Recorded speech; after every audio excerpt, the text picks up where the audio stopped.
Some shit. What's poppin', lockin', slopping, Pam's? This motherfucking Sunday, man. You know what day that is. That means it's the motherfucking podcast day. What's it do? Oh, they released that in 1987. Either way, who knew? We supposed to make it seem as if that we record, we move like on the next day though. So we always like drop on Monday. Or sometimes we drop Sunday night. I don't know. Maybe when I be feeling like it. Sometimes a lot of times you do drop on Sunday night. Yeah, I know. It be feeling like I be wanting to. But it's got to the point that people are trying to find out when they can actually tune in to straight watch us. They actually want to actually watch us. But as I told them, we're on YouTube now, but the actual live production, we haven't, set anything up yet for that yet. Getting right. Yeah. Whoa, YouTube live. So you already talking some new shit and whatnot. Listen, man.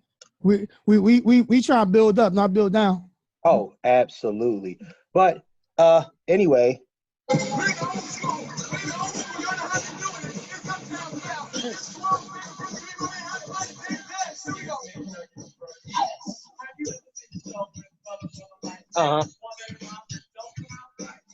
Right.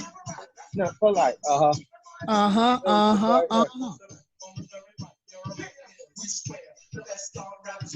Oh. This is called the show.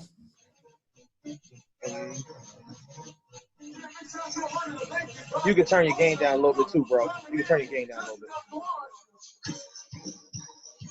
Now, this is how the shit.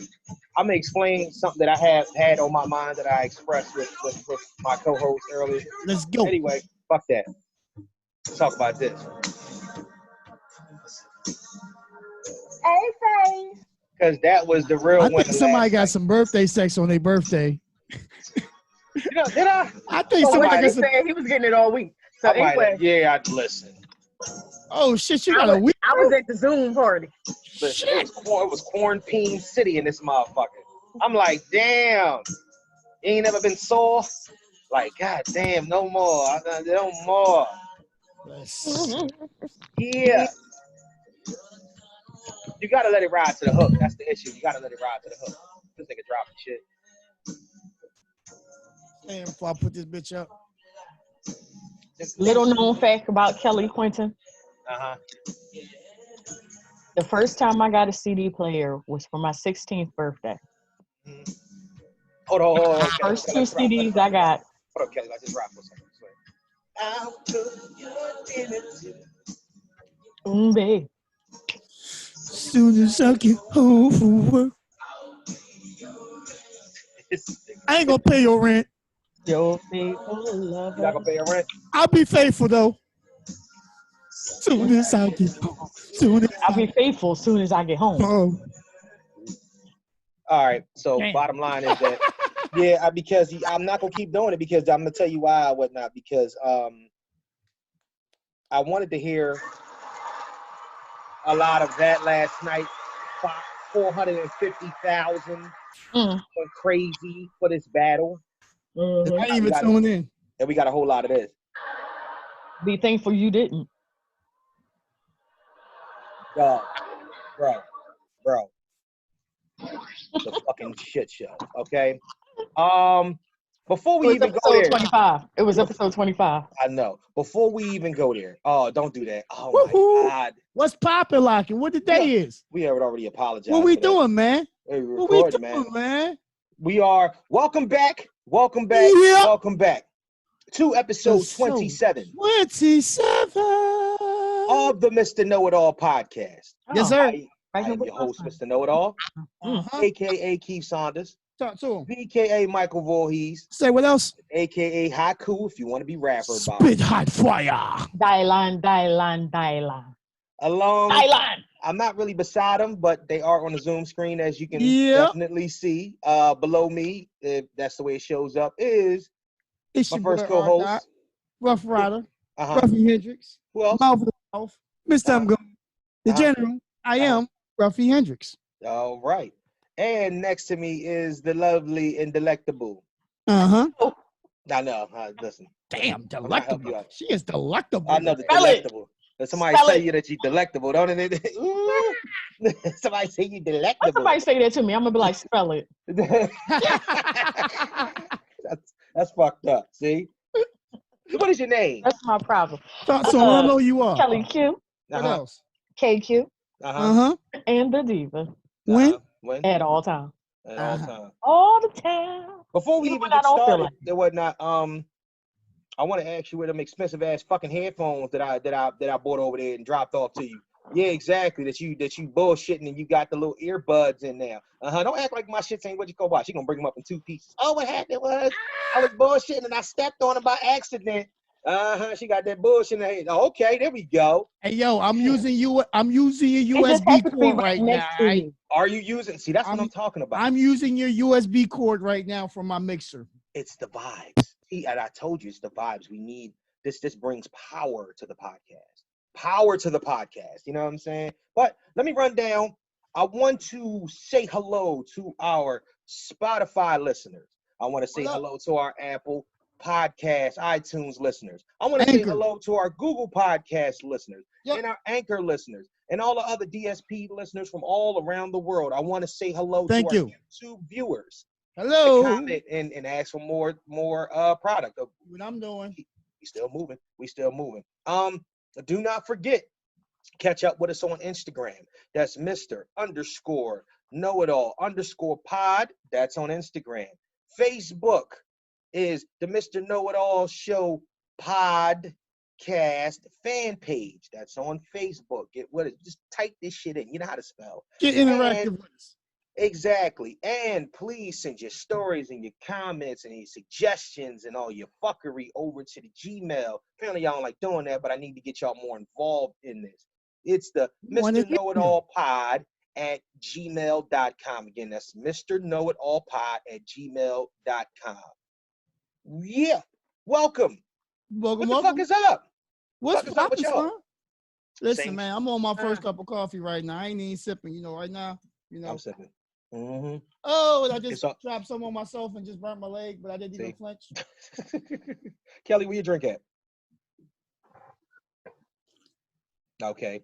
So for those that can't hear, she's I have my cup of iced tea with fresh cut lemon inside of it. We're That's good. it. That's it today. No Belvedere? No, I'm all. A little bottle sitting in the corner. Okay, that's what it is. I drank myself to sleep last night. They in time out right now. I drank myself to sleep and I woke up, feeling okay, feeling pretty good and whatnot. But we're gonna get to that in a minute and whatnot. First, we always start the show with the useless fact. Useful to some, useless to most. This useless fact is a flow game. Like propane. We are going to flow this. Let me tell you how this works, okay? Useless fact. You have your shots fired. Yeah. Oh my goodness. You know what? Do you have your shit lined up yet, man? I got my shit lined up. Hold up. Because I want to let y'all know some things that I know. I don't know what the hell that was. Because we already know what the useless fact is, so we already know that you should have your shots fired. Yeah. Stay on the fact. I say. Yeah. All right. So here's the useless fact. Here we go. What is the useless fact? If you plug your phone directly into a mixer on your Insta Live, your sound would actually come the fuck through and not be echoed. God damn it, there's a gunshot. Fucking. I think somebody forgot to tell a famous producer that. A producer. A legend at that. A famous, but see, it's a difference because about the unfortunately, and this is not a shot. I don't want to make this seem like it's a shot, right? Nigga, it's a shot. Shoot that, nigga. Shoot. It's not a shot. It's not a shot. Fucking shoot, nigga. It's not a shot. But the last hit he made, wasn't so much in the technological age. Don't do that. It was just a different. I let him, man. I fuck with him, man. Listen, I still jam to No Diggity, No Doubt. Yeah. Hey, he forgot to plug in, no doubt. But why did he have the whole? What was the point of having the whole? He was trying to get the New Jack Swing. First of all, he wanted to get a New Jack Swing. Hold on. Let me put this in perspective for everybody, right? It's supposed to be the social distancing. Right. If you were under a rock last evening, we're recording this on Sunday afternoon. So last night was supposed to be Ali versus Frazier in these Instagram battles online, okay? It was Babyface versus Teddy Riley for ultimate songwriting supremacy. The dick hang of the century. Pause. You know what I'm saying? Oh. Every woman under 55 and under was supposed to have an extra pair of panties next to them. They were supposed to be, you know what I'm saying, getting ready for the vibes. The vibes was it was supposed to be a family between their legs. Exactly. Supposed to have a boo-boo called over. Yup. Supposed to have a boo-boo coming over and everything. Everybody was going to do something nasty. This was the one night you were going to let somebody in your house. You ain't never lied. The quarantine rules were supposed to be broken. And I'm going to do the back door like the black people do at the White House. This nigga kicked in the door with the bull. I seen first hold on. So let's set the stage. I see Teddy Riley come on first, right? Teddy Riley had the whole motherfucking he had a fake ass folk band.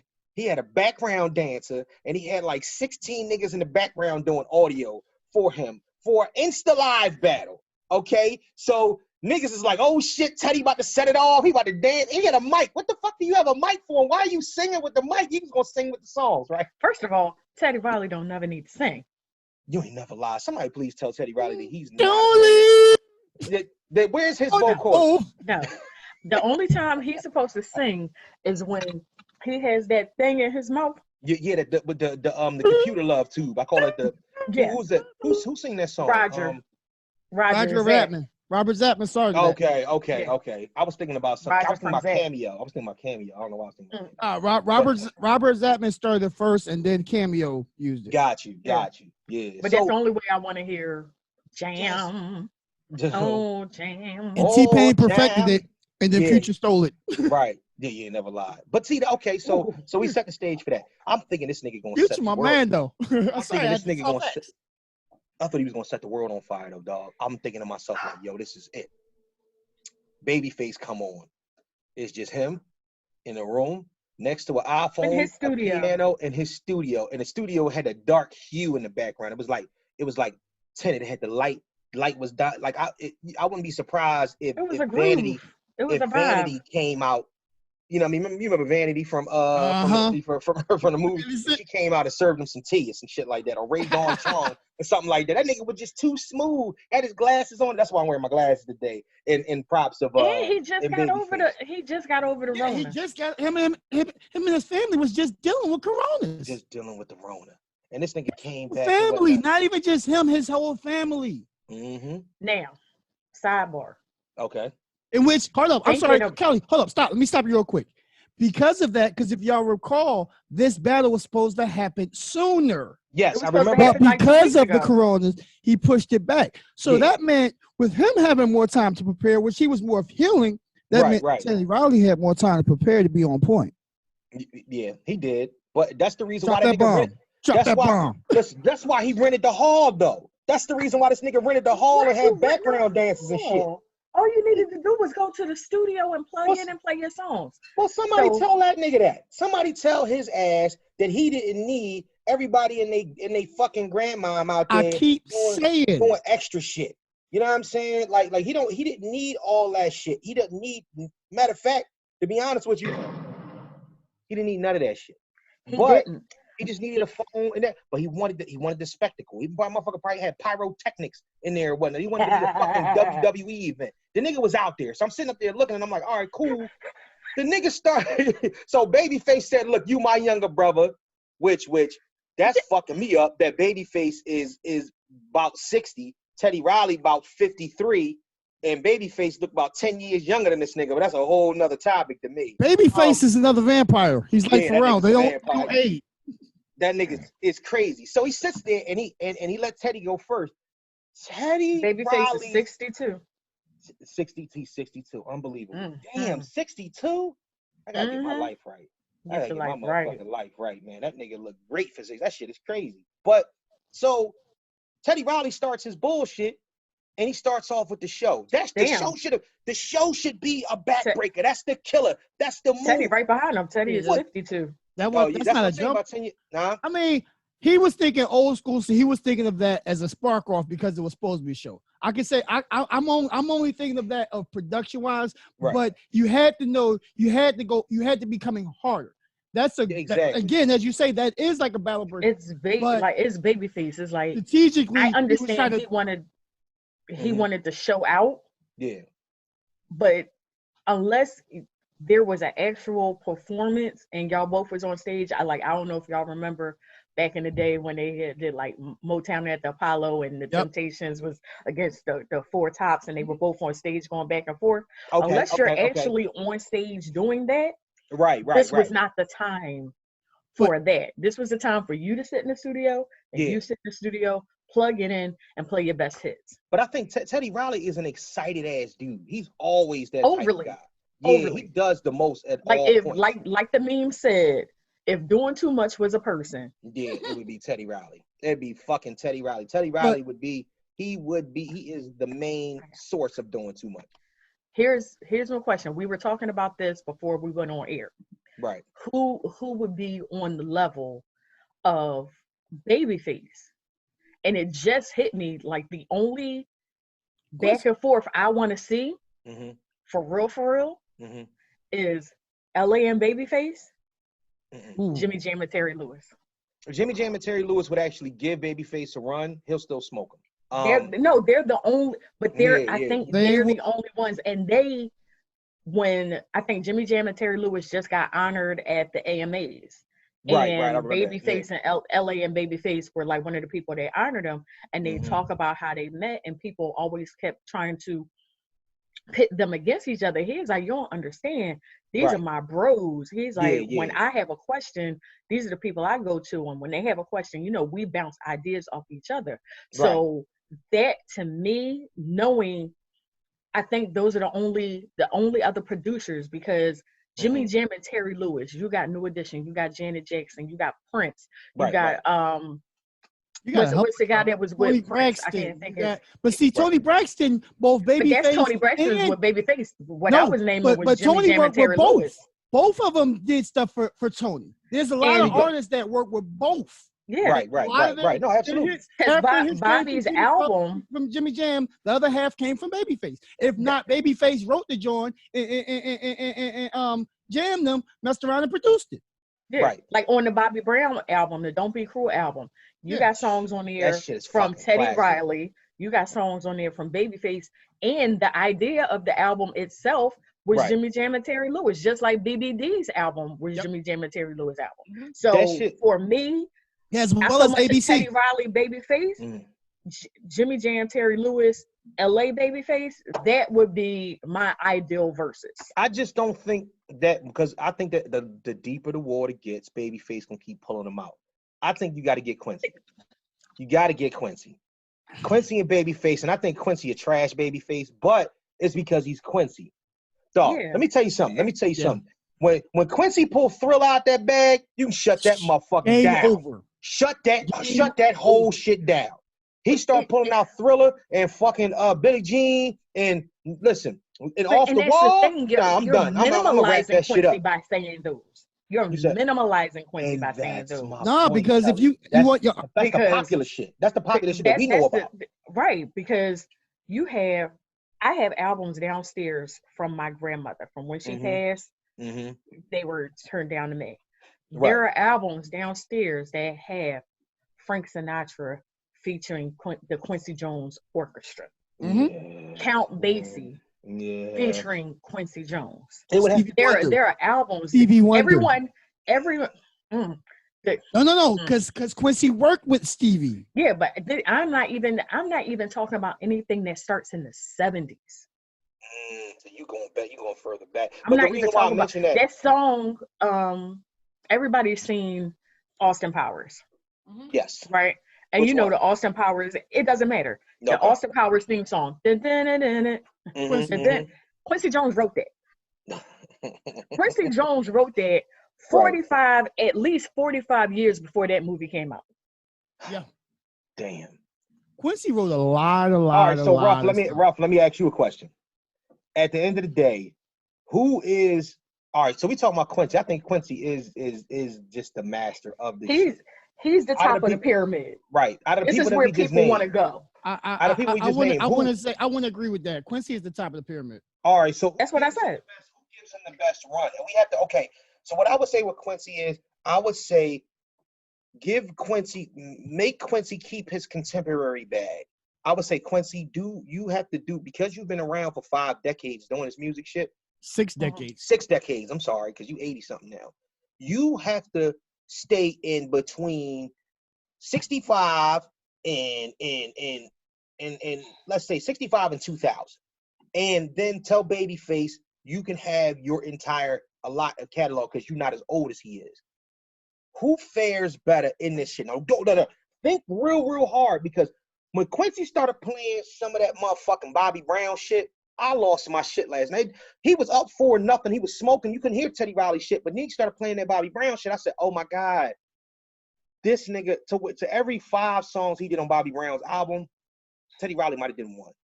And I think that's how we made Teddy Riley his son last night. Besides the fact that besides the fact, yeah, besides the fact that the shit was all fucked up. The sound was fucked up. But I'm saying, if you give Quincy that time period to stick to and say, all right, you got to go with your pop shit, you got to go with your contemporary shit, and then say challenge Babyface to his shit. Even though you handicapping Quincy, who I still think Quincy smokes this nigga. Am I wrong for thinking that? Oh no, the dude, Q's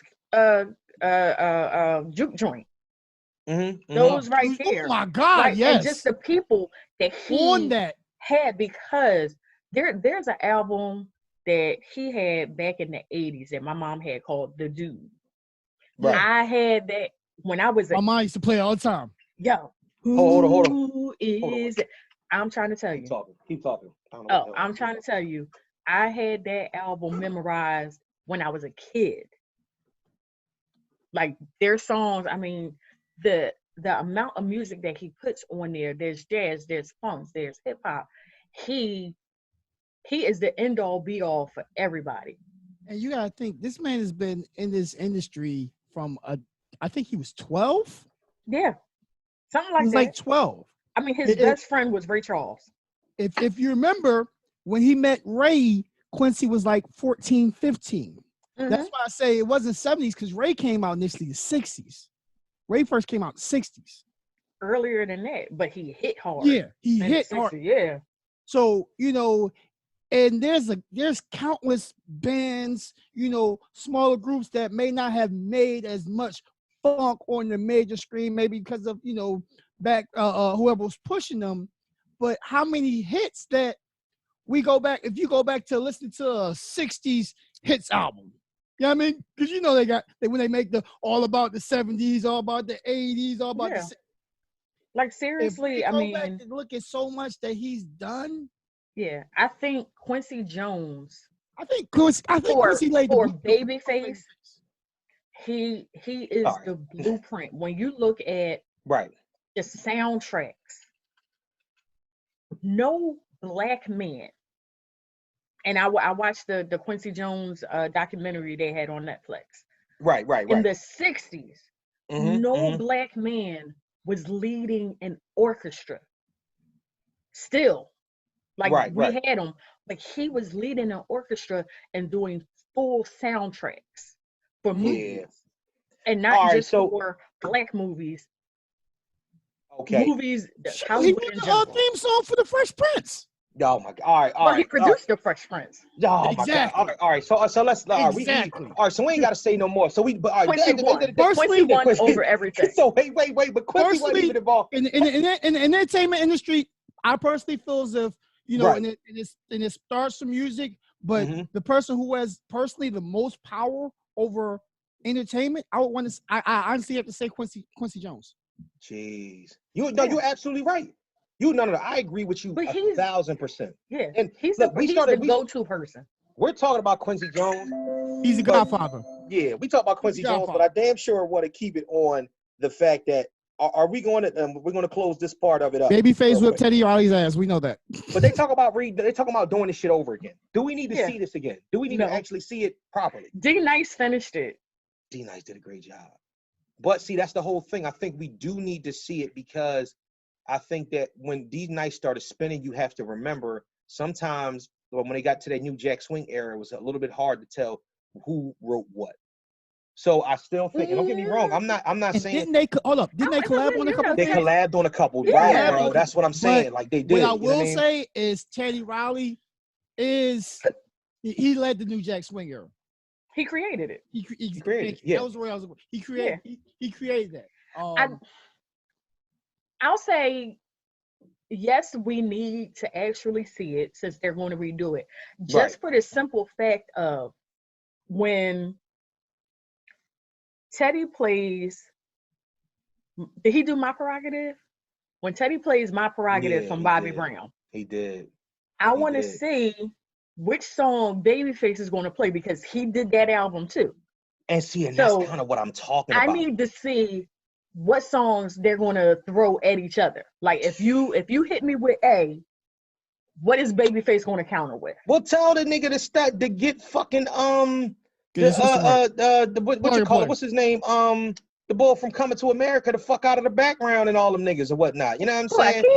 Lenny Watson and Sexual Chocolate. Tell that nigga to get them the fuck out of there and do the shit regular. All he needed was himself and a plug. Exactly, but apparently he didn't know how to hook all them niggas in the background, bro, and don't nobody know how to plug a fucking phone into the that shit bothers me so much. Here's the thing. D-Nice do that shit every night. If I was them, I'd be calling them because RZA did the same thing, and I'd be forgetting that niggas is older. Mind you, I just turned 37, and there's certain shit that I don't know. But the one thing that I do remember a lot about is trying to do electronic shit. And we talk about it, bro. Remember when I came through here, you know what I mean, and we was hooking up the microphone so we could do this?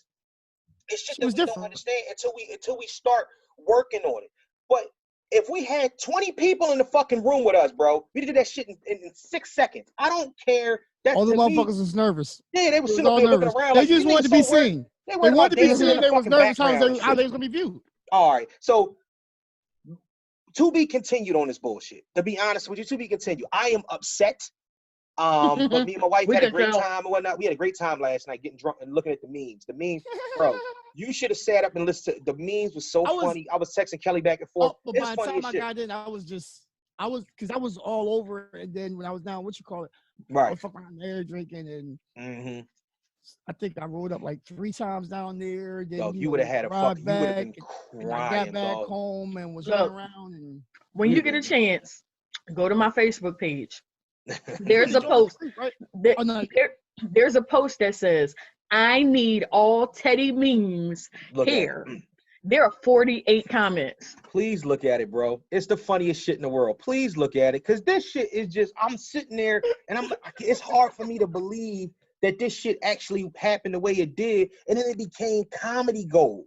We was looking for the old head, you know what I mean, the grown and sexy shit, and it turned into to the biggest joke of 2020. We needed this. You know the comedian Kev on Stage. You ever seen him? Kev on Stage. His stuff has already hit CNN. CNN already posted about him and his son. His son is in the background dancing, and he's like, "Can you hear me? Can you hear me?" And then Spice Adams. Oh my God! Yeah, Spice but Teddy Riley is taking it. He's joking too, because Teddy Riley. I'm glad he taking himself too serious. Teddy reposted Spice's Spice's post and said, "This is my favorite one so far." He being a good sport. He being a good sport. I seen somebody put the joint up tomorrow. If Michael Jordan could deal with the crying meme, and you should have just redropped that. Teddy Riley can deal with these goddamn memes. Hey, bro, they put the crying meme on Teddy Riley face on the guy. I know they had to. They had to. It was so good. I said, listen, we can talk about this all day, y'all, but that shit was funny.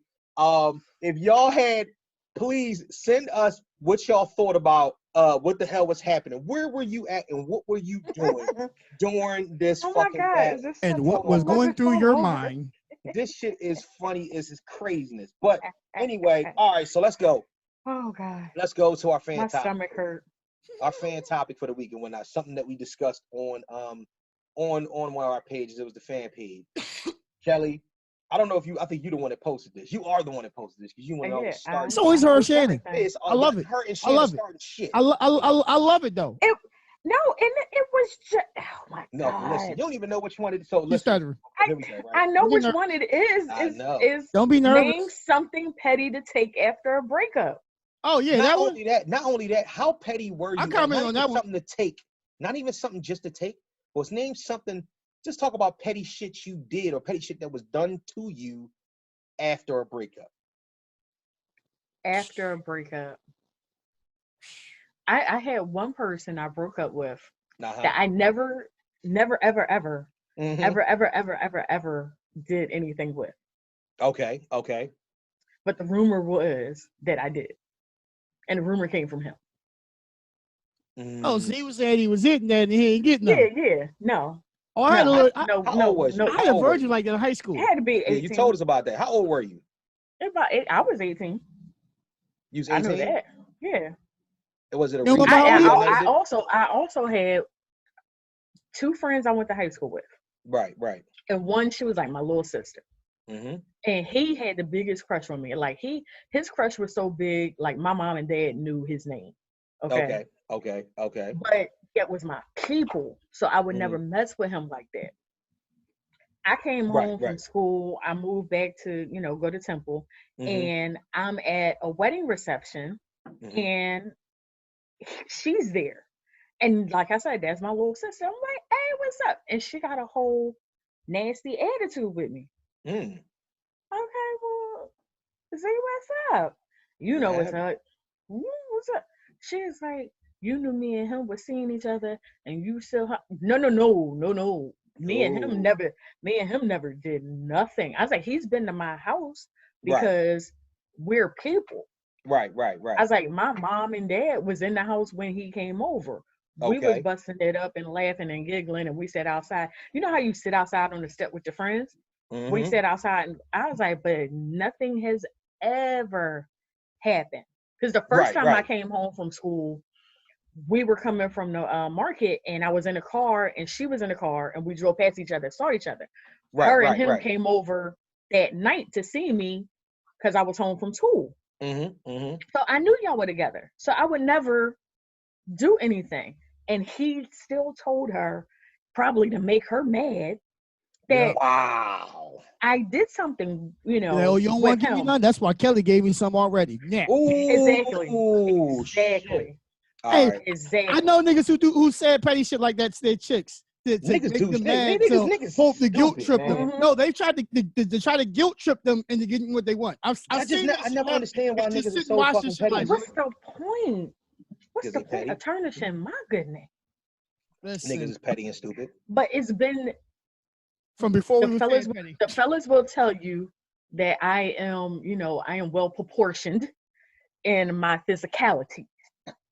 Kelly, we on Zoom, we can see that. She got backpack. We go on Zoom. I got backpack front, but that's why we neck up.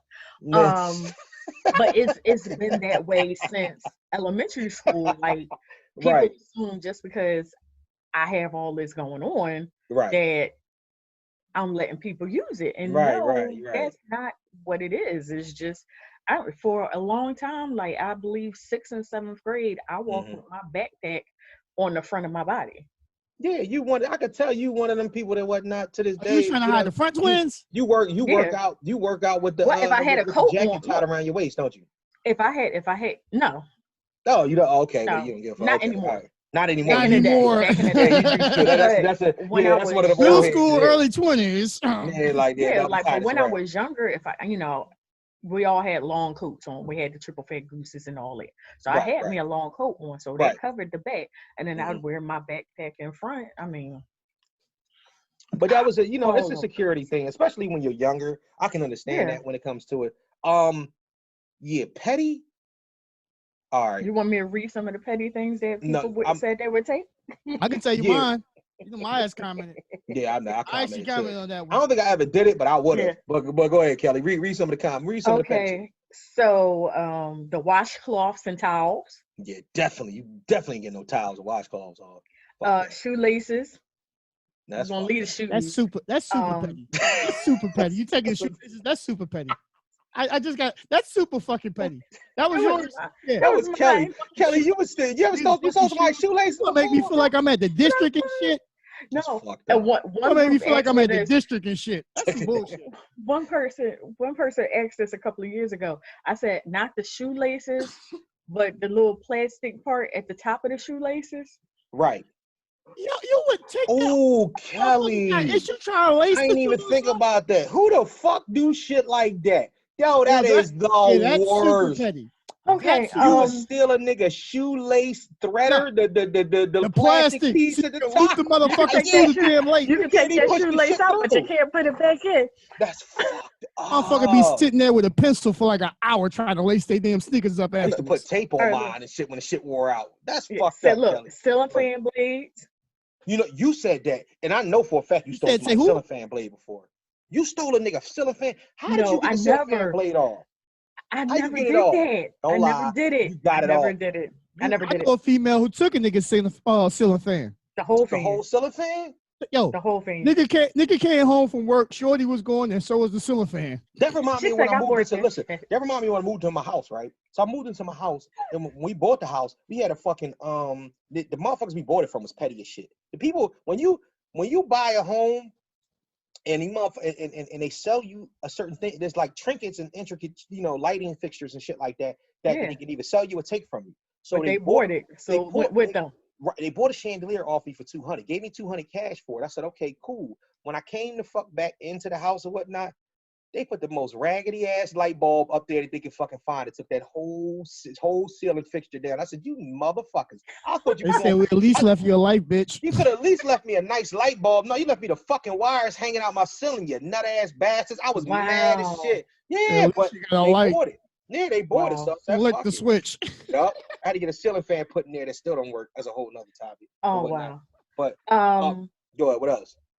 Replace the cable boxes with the antenna boxes. So you know those antenna boxes that you just get 3, 6, 10? Bro, rough. That's that first and foremost. I don't even think a chick would ever do that because chicks don't pay enough attention to TV. But I know for a fact a nigga like you would take the cable box out and get a heifer some. Yup, you give her some antenna, and it won't even be 4K joints. It'll be the nut ass. It'll be the regular converter joints and shit. You'll steal the shit out of it. That idea was. I would take that idea was mine. I would take my replacement. Kelly, read minds. Read minds. Where's her? First of all, Mr. KnowItAll said her pads. I definitely take her fucking pads, bro. I'm taking all her pads. I ain't sat in the fucking store to get these motherfuckers. Yeah. I'll take your ass to go sit around with your bleeding ass. R. Dot said he took the TV and the movies but left the DVD player. Yo, that was ill. That's some ill shit. No, I would have took the DVD player and left the TV in the movies. No. When I moved to my daughter's mom's house, right? Yeah. I literally was, I brought my TV, and so we was watching my TV. So I took my TV and I took my DVDs and left for the DVD player. Talking about. Damn, that's fucked up. Wait a minute. Somebody said that her ex took the old baggy board. Gangster. She was the fucking devil. Let me tell you something. You are the devil. If I'm stealing spices out your fucking cabinet and the particular ones, you must have been sucking dick from the back. I swear to God, never in life, never in 3 million lifetimes will I ever be that fucking petty. I've done some petty shit, but that's some petty shit right there. I'm going to tell you some petty shit. I got the last two. Go ahead. One, leave the TV, but take down the wall post so you can't hang it up. You know how petty you got to be to work hard. You put that? You did it? Yeah. No, I didn't do it. I'm about to say, Kelly, it was a thought. No, that was a nigga. A nigga had to do that. Yeah, a nigga had. And the female, she posted it. That's because the nigga did it to her. No.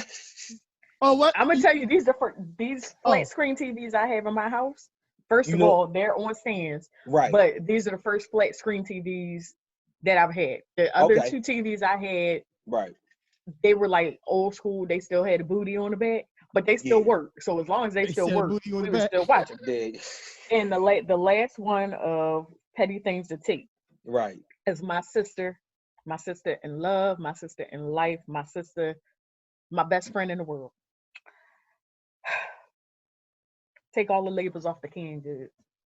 That's fucked up. Yo, bro, you know how many cans got the same type of can? So you don't know what the fuck you open. All cans are the same. You don't know if you open up beefaroni or fucking cream corn. I'll be mad. Depending on the size, they all look exactly the fucking same. Oh my God, that is some female shit right there. They're either silver or bronze, and they got 4 rims around the top and 4 rims around the bottom. Good luck on finding. And black people been opening them wrong forever.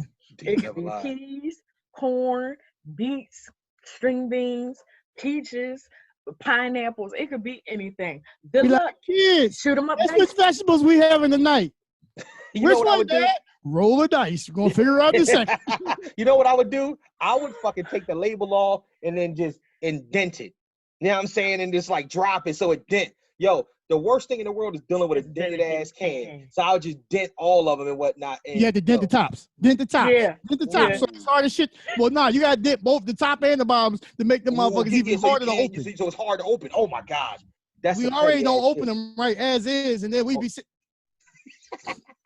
We do. Black people been opening cans wrong for centuries. I finally got it right. Hey. Listen, I know because the shit was backwards. White people wasn't gonna tell us that shit. They were gonna tell us how to open the can properly. You fucking crazy. Hey, buy a can opener. So I got one that's gonna piss y'all off though. But it's, all right, so bro, and I know somebody who did this. Tell me in 2 lines, what's the pettiest shit you've ever? No, I can't. No, we're not gonna go there. Do it, bro. Just one. I'm gonna go. This is something that a homie of mine did, right? He dated a female, had a kid, was playing his part. Right. When they broke up, he took the fucking baby crib. What? He took the baby crib. It wasn't his child. He wasn't his child? It wasn't his child. Hell, y'all took everything. It wasn't his child. All that shit. So they broke up, baby crib, it's out of here. He went to drop the shit off to his sister. Yeah. Oh my gosh. Niggas is gangster. That's what I'm talking about.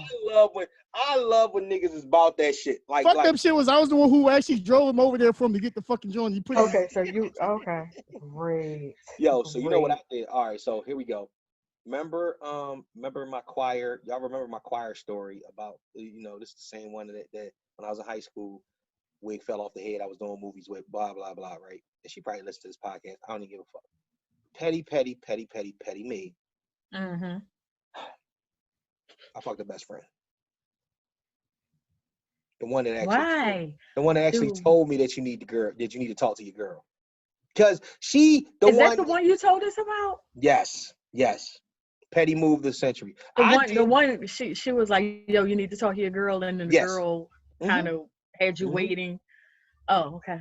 There was a cut. There is a bad side to the story. I hooked up with my cousin, and my cousin was hitting it, but he wasn't hitting it no more. So am I a bad guy for doing that? Am I fucked up guy? Huh? Does your cousin know? Yeah, I told him afterwards. Okay. It's my guy brother. Yeah, I told him. He played it off like he wasn't hurt. I think he was hurt. So you admitted to your shit. That was real shit. Right. Yeah. But I told him I did it to be petty though. I did it to be petty. Mm-hmm. The joint you saw I just cut into the female who was a virgin who like Kelly, your story. Female was the only one I took her home 6 times trying to break her in. Couldn't get in. Couldn't get in. The last time I got maybe half my head in was like, yo, listen, go find some little dick young boys, let them run in and then come back holla. Right. But she's busy at school telling her girlfriends this, that, and the other. She fucking me all crazy. I'm eating her pussy, calling her name, this, that, and the other. Right. Oh, wow. Incidentally, one of her girlfriends is a whore. She's a whore. She was straight up a whore. For those who can't see me, my head just dropped. So I'm like, you know what? Oh, you believe that? Come on, we out. So I take her to the crib, and I did her super dirty. Mm-hmm. And once I was finished with her, I said, "Now, do you think your girlfriend is still a virgin, or do you think she's still? Do you think she's still a virgin and a liar, or do you believe any of that shit she was telling you was the truth?" She was like, "That hoe a whole fucking liar." Well, she gonna believe anything you say and whatnot, especially digging her head off. That's the whole point of whatnot. You in control of the situation. See, that's the thing. Like her girlfriend, you running around. I'm doing this, that, and the other. And right. I couldn't even get in you. Like when I got the 6th time, I got maybe half my head in, and she was squeezing so tight it hurt me. So let me ask you a question. Because she did what she did, do you feel like that situation was petty? Because I feel like what I did was petty. I felt as if it was petty, but I felt if it was rightful because the same token, she wasn't technically my girl. And she shouldn't have been lying on. She shouldn't have been lying on her vagina. Never. She would have lying on her vagina and my penis. I had to show, I had to show the proof. I had to show the truth. Kelly Q. You ever been petty? What did you do that was petty? First of all, I like to say my name is Kelly, and you have a petty I'm father? a member of Petty Anonymous. Oh shit! Hi, Kelly. Hi, Kelly.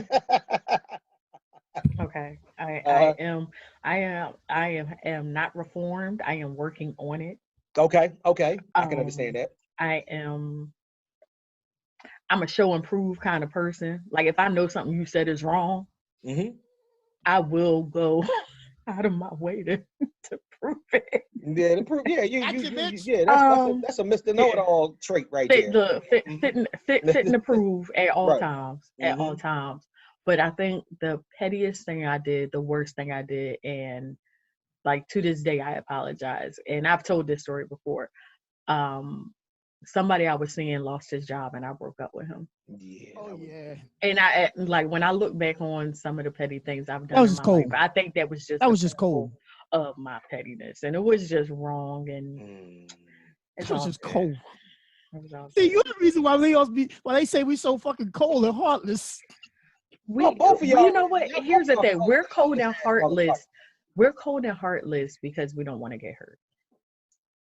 We get tired of getting everybody. We get tired of getting hurt. No. We take it a little deeper. No. We take her. We take her a whole lot deeper. Especially in there's a difference between July and August Leos. Like when we discussed it when we had the August Leo on a couple of weeks ago. My wife. Oh, my queen. There is a difference between July Leos and August Leos, and July Leos seriously are seriously emotional. Like we take everything to heart. We take That's people. All Leos. They take it to heart. Them August Leos is full of shit. That'll be the only reason why I say we have some kind of pieces of a Cancer trait. Right. With being in July, because Cancers are extremely emotional and they're very crabby. I know that from my son, from my one of my daughter's moms, and other significant relationships I've had in life with people. You could just see the traits and the similarities. Yeah. All right. So we talking about next step. That was actually a good look. That was actually a good topic. We're all petty as fuck. Yeah, petty to the motherfucker. But we are. Yeah, it needs to be petty. July and August. We're genuinely petty. I'm not listen. Aries can be petty to listen. Aries is a different type of petty. We cold calculated petty. Don't get it fucked up. My petty. I just keep meaning to ask. Why is on a setup? What is your ad issue, man, right now? Why is y'all? Bro, are you bringing this up on the podcast? I just had to. Are you bringing this shit up on the podcast? You run it. Listen. You walked right into it. I love my homie, man. It's just the fact that certain niggas have a different vibe, and you have to deal with certain situations from a distance. I love my cousin. I love him, and I will do anything for my homie. That's my man. It's just the fact that certain times you have to deal. You have to know when to step away. Yeah, you got to deal with situations. He likes pushing people's buttons. Absolutely. He gets a feel out of. And you can't be the person to. And I know that's your cousin, bro. I know that's your cousin. So I say. But see, because it's at least we're going to be family regardless. So it's not. At least three of y'all that we were all part of the squad, or part of the crew. That's why I say this. Yeah. No. Absolutely. And that's Jalil, Joel, and you. And all together, I remember at one point, especially when I first touched that down in 12 and 13. Right. We would go out. We were fucking like damn near 12 deep. Yeah, nigga, we was always super deep.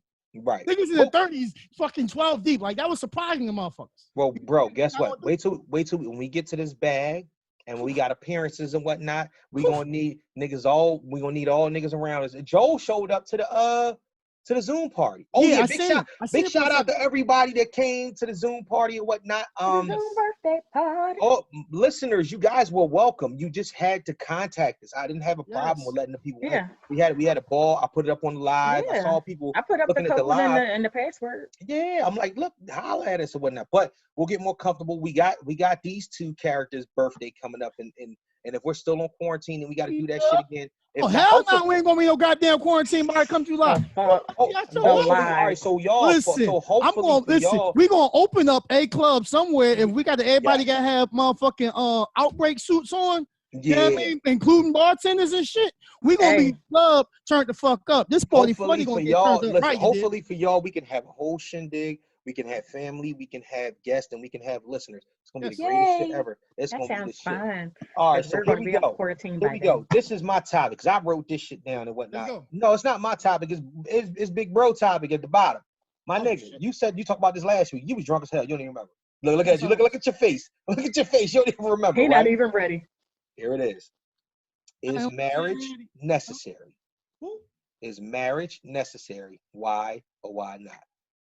I brought this up. You brought this up. You know the reason why? Because we were having a conversation about. You said put a pin in it. I said put a pin in it. So now the pin is being lifted. This is where we're at. I remember now. Right, you remember. So let's talk. Let's talk about marriage itself being necessary in just in relationships in general. We can talk from the Black perspective, or we can talk from any perspective that you want to, but we need to talk about it. So I'm the one that's married legally.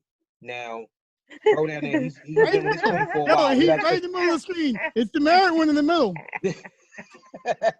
But so that's what I'm saying. So let's talk about just it in general. Kelly Q, tell me, do you feel like this situation is necessary? Let's not talk about the fact that you are in seek of ultimate companionship and the right companionship. Let's just talk about marriage for a second. How do you feel about it? Is it necessary? Don't pause too long. Is it necessary for me? Is it necessary for you, for anybody? Just you can speak from your perspective, but then feed it out to the rest. For me, it is a goal. Okay. But as we know that I'm developing myself and learning myself more, then I'll to be prepared for that. Okay. Is it necessary for everybody? I don't think so. I don't think certain people should be married. I think some people have entered into marriages not prepared for what marriage actually is supposed to be. I think people, like when I was a kid, when I was a little girl, as most little girls, you dream about your wedding. Yeah. And you dream about the dress you're going to wear, the man you're going to marry, where you're going to, the venue, the food, and all. This is what you dream about. Right. They don't tell you about what happens after the wedding. No. Nobody can. Right. No one tells you what happens after the wedding, what you need to do to prepare for life after the wedding. You know, I was talking to, after the birthday Zoom last week, I was talking to our brother Rich. Okay. So we wind up getting on the call call Rich with Snow, my man. Rich Snow. And what's this podcast again? Oh, the Smart Start Now podcast. Shout out to the Smart Start Now podcast. Please tune in and listen. And Tiff and I wind up getting on a call with him. So we were doing just like we're doing now, FaceTiming with him and just catching up in general. And then it started talking about relationships, and he started talking about, you know, the preparation that he and his wife did before they got married. The 14 weeks of marriage counseling that they went through. Us too. 14 weeks of marriage counseling that they went through to deal with any problems that came and how to deal with them, because little things that would seem very little to you or what may be very big to her, and how to deal with them, because that's your mate, yes, but do you know how they think on every subject? Nope.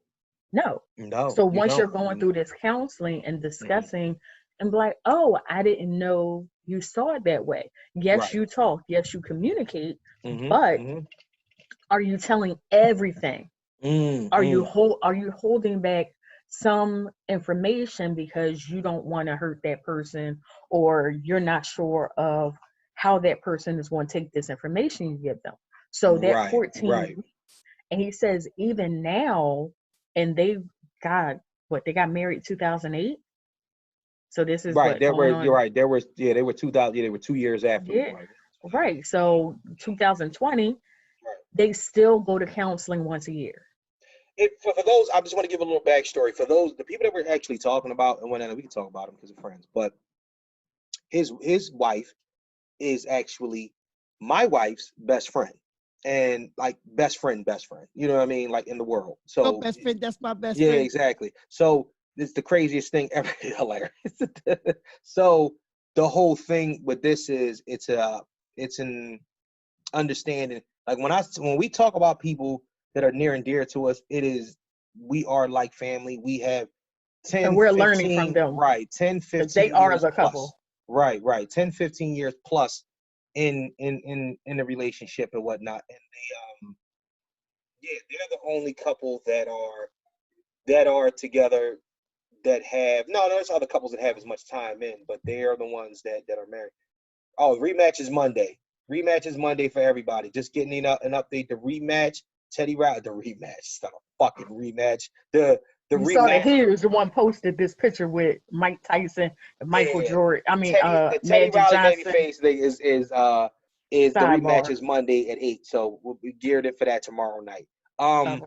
Let's hear it.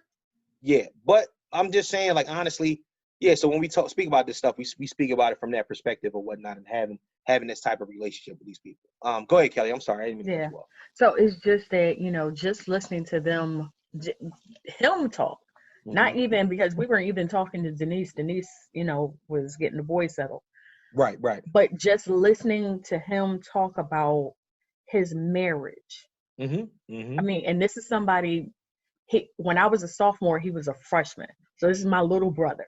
Okay. Right. But to listen to him speak, with such authority and strength and focus about his marriage and the work that he puts into his marriage to make it work. Yes. Everybody is not ready for that. And I'm not so much saying everybody's not ready for that. Most people don't know how to prepare for that. Exactly. And what's worse is for some people like me, when you're looking in your past to see successful relationships. Okay. Take lessons from successful relationships that you've seen. What was the good points from that? What was the good points from this? What can I do better than that? Right. And then you have parents, some people have grown up in a 2-parent household and seen a good relationship and a bad relationship. Okay. And you know what you want to take into your relationship to make it work. Right. But what about those people that feel that they hadn't seen one? How do they proceed into making their relationships, fiancés, marriages, whatever, work? Well, see, you have to put at the end of the day, you have to put in the work. Let me give you a rundown, bro. I'm gonna let you talk in a minute because I want to hear your perspective or whatnot, because I feel like you are directly like in between this entire situation, and you have even a slightly different perspective, but you still have a perspective on this. Kelly, the way that this situation works is that each relationship comes with its own separate.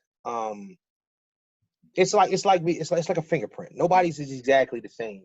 You're looking for the same exact goals. Nobody's exactly the same. One thing that I can tell you about Denise and Richard's relationship, me and my boyfriend get along with them, so we know we've seen them. They were, groomsmen and bridesmaids in our wedding. So what happens? Oh, I'm sorry. So what happens is that, you hear me good? What happens is that you see these things, in a relationship, and you understand what the growth factor is. Everybody has their stumbling blocks. Everybody has their imperfections in relationships. You've seen it because we were younger at the time. Your growth factor also comes with your goals in themselves, just as a person. My goals are different than my wife's goals, just like Richard's are different than Denise's goals. So what happened was he decided that he wanted to build his situation the way that he wanted to build it. And what happens is that it's all about finding a perspective in which that you can lead and your wife can follow. Because believe it or not, all in all, sooner or later in a situation, the woman will have to follow, because it doesn't work when the woman takes the lead. It just doesn't. The woman can make more money. she can be busier, she can have more perspective. But at the end of the day, she's going to need that guidance from the man just in order to make her feel, because women flow off of emotion. What happens is that you ever notice that when your man orders food, you end up picking off his plate because you feel like his decision was decisive. And you look at it and you say, oh, I want a French fry. I didn't want one before, but I see your fries and I'm picking some fries off. That comes from that frame of mind.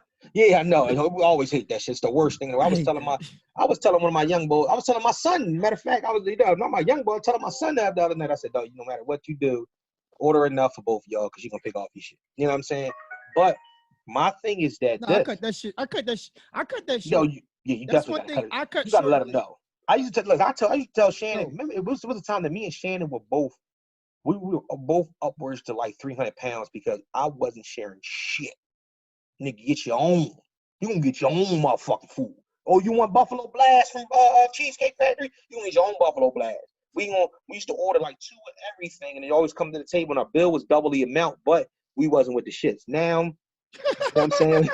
Like, but for real, we worked on it and it was more along the lines of we was just greedy. You know what I'm saying? I'm like, because what happens was I would order some shit, eat all my shit. I'm like, nigga, you ate all my shit. She'd be like, oh, my bad. What's it called? I'm like, we know next time we ordering your own shit. But that's a different topic.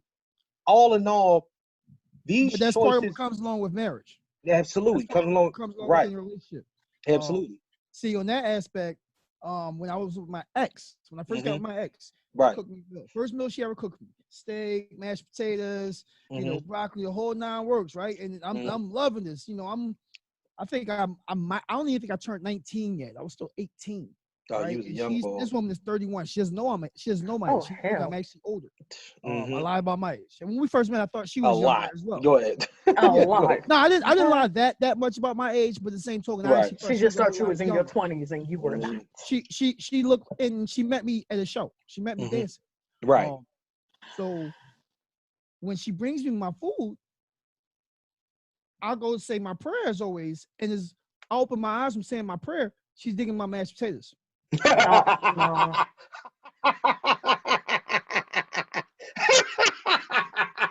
don't know why that's so funny. I wasn't with them shits. I snapped. I don't know why that's so fucking funny to me, bro. Take the whole fucking plate. You want to talk about petty? That was a petty moment. Take the whole fucking plate. I don't want to get the fuck out of my face. You're like, what do you mean? No, I don't. I'm not going to eat it. Yo. In fact, I'll order myself something to eat. Right. Because I don't even want this shit. She had sat there and slaved in the kitchen for a couple hours preparing this meal and everything. Right. But just because I was not about sharing my fucking food, because that's just how I was. Nigga said, fuck it. Just take that shit. I don't even want it. Listen, I mean, she ended up paying for my food that I caused my order, but she was hurt. Yeah. But I was not, but you know what? That's something that you come to, because I remember that's how I was raised. I got pissed off. That's how, like, I had to deal with that with fighting over food at times, and my grandma, my fucking older aunts and cousins, man, just to be smart. We black and grew up with a bunch of cousins, my nigga. It was always a food fucking fight. Yo, nigga, you took my shit. No, you know what I'm saying? That's the whole point. Yeah, absolutely. But listen, Kelly, so what I was talking about, I love that you broke in with that shit added, because it was getting too serious. That shit added a comedic levity to that shit that was unprecedented. That's hilarious. But listen, so at the end of the day, though, remember, when I always talk about choices, you know what I'm saying? Me, you know what I'm saying? My wife and I, we strive for certain things. My wife is, to me, I look at her as goals for women younger than her, even women that are of her age or whatnot. She has the dream job that she has. She gets to fucking travel. She gets paid a nice salary, all that, this, that, and the third. But she still, so she feels like her goals are accomplished. She got a master's. She's good. She loves her job. She gets paid well. She does what she does. She gets to travel. So it's all cool. With me, my job is a little different. I got past the point in which that I made my job my be all end all. So what happens is that I take on different ventures, and I understand what I need to do in order to make my situation better for me. And we come together, and the compromise that we make when it comes to that, we put into other things. She backs me up when we're doing this podcast shit. She backs me up when, when I have an idea of this, if I got to buy equipment or whatever it is that I have to do or whatnot. We make the choices together. You know what I'm saying? When it comes to it's cool. It's actually a good look. But Ain't somebody trying to get some more tonight, Kelly. Huh? You said what? I think somebody trying to get some more to this podcast. Go put the kids to bed early. It's the setup for tomorrow when she hears it. Yeah, exactly. But my thing is that what it comes down to though is I think that take everything that you hear from everybody with not saying just with a grain of salt, but take the pieces that apply to the way that you want things to work. Right. Because what works perfectly for him might not work perfectly for you. But It might be something that you can utilize. What works perfectly for me might not work perfectly for you, but it's something in that you can utilize. But it's still it's something that you can formulate a goal from. Absolutely, because some people's is like Rich and them, they're doing well for themselves. They live in Cherry, they live in Jersey. You know what I'm saying? It's great. They got a good spot. Right, good nice spot and whatnot, and that's their path in which they want to do. If I decided that you got to remember, it's just 7 years younger than Rich. So if I decided that's something I wanted to do around that time, then I would be on time with that too. Or I might not never want to do that. That's fine because I like my house where I'm at. I like the shit that I have. I build off of what I have and what the way that I want to. And you can't worry about what anybody else is doing. You have to worry about what works well for you and your wife and your goals. But I think the thing that I see with you and Shan and Rich and Denise is you guys are a team. Absolutely. You have to be. It's me and you against the world. Yes, you have to be. And sometimes with you against the world is a lot of times is you versus you. Y'all two are going to butt heads. I heard something today. I don't know if you've been watching Black AF, right? Black as fuck. Yeah, I finished it. Oh, you did? There was something that the girl said on one of the episodes where they were arguing. Mind you, bro, you have to, rough. I don't know what the fuck you looking at. Look, you have to watch the show Black AF on Netflix. You have to watch the show Black as Fuck on Netflix, and the reason why I say that is because it is a situation that you'll be able to look at it and say, oh, okay, this is a different vibe. It's like Black as Fuck. Black as Fuck. Yeah, Black AF. I ain't seen the creator of Blackish has done his own like reality show. He stars in it, and he's Speaking of Quincy Jones, Rashida Jones, Quincy Jones' daughter, is his wife in the show. You know what I'm saying? So they full circle. But here's what's cracking me up. Sorry to interrupt. What's cracking me up is that it's not getting great reviews. But I'm thinking it may be because I'm looking at, the people that are talking about it. Because like I said, I'm in a Netflix group. And so people are talking about the group and they're like, it's the randomest shit that people are saying. It's like, well, why can't he have a black wife? This show is based on his real life. His wife is black.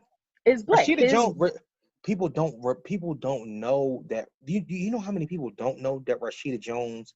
She used to be on Saturday Night Live. Rashida Jones is. No, she wasn't. Oh no, I'm sorry, 30 Rock.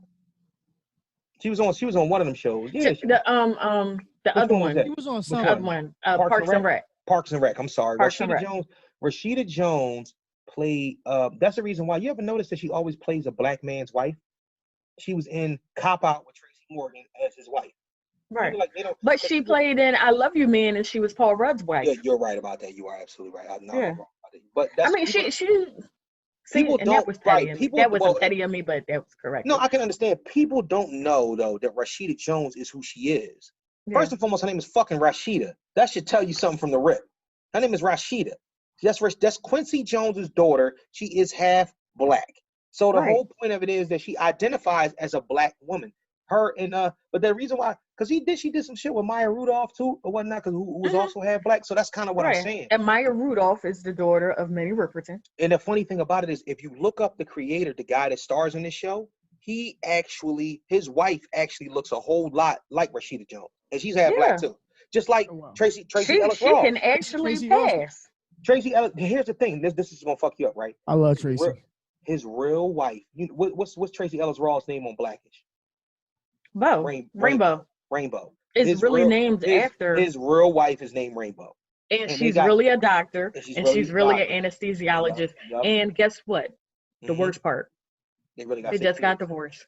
Yeah, I heard they just got divorced after that. That's the reason why I think he put the show together too. But they have 6 kids. Rainbow and them got 5 kids. It's just the whole thing. He built a lot of going. He said, "Let me go ahead and set up this other money." No, he built a lot of shit off of his life though. Stupid. But even to bring it back full circle, what I was talking about, the girl said something. She said, "This is what she said." His daughter is the one doing a documentary on the show. That's why it's a show, because she's the older one. No, the second oldest daughter is doing a documentary to get into film school. And what she's saying is that she says something. They're arguing, and he says, what did she say? She said, "Don't worry about the argument." He was like, you take arguments for granted until they don't argue anymore. Right, there's no argument anymore. At the end of the day, you take argument, even if you're arguing, you're like, I'm tired of fucking arguing. If you're not done with the person and you don't want the person to be out of your life, you're going to be real upset when there's nobody there to argue. Mm-hmm. And that's period. Yeah, I think Black AF is a mixture of Blackish, Modern Family, definitely. Modern Family. What's my crazy dude? Curb Your Enthusiasm. Yeah, Curb Your Enthusiasm. And some people, I think they just don't get it. I had one person in the group say, "I don't even count biracial people as Black." All right, we're not gonna do that. We're not gonna do that. The reason but somebody said that. I just don't like. I don't like the idea. I'm for another racial draft. Yeah, exactly. So, is that what we want to do? Because I got some niggas that I want to drop off the Black team quickly. You know what I'm saying? Immediately. Is that what we want to do? Show, I personally, and from the people that are saying that they enjoyed the show, seeing that their age is in the upper register. Yeah. I was talking to your cousin about it, because he had posted that he started watching it. I didn't even know it was posted yet. Yeah. And he was like, "Yo, this is exactly how I act with my family." This nigga is the Black. First of all, you met my cousin. Ralph, you know Kai. When he was down here for the show, that he's the Black nigga you ever meet in your life, and he got a white wife and 2 mixed kids.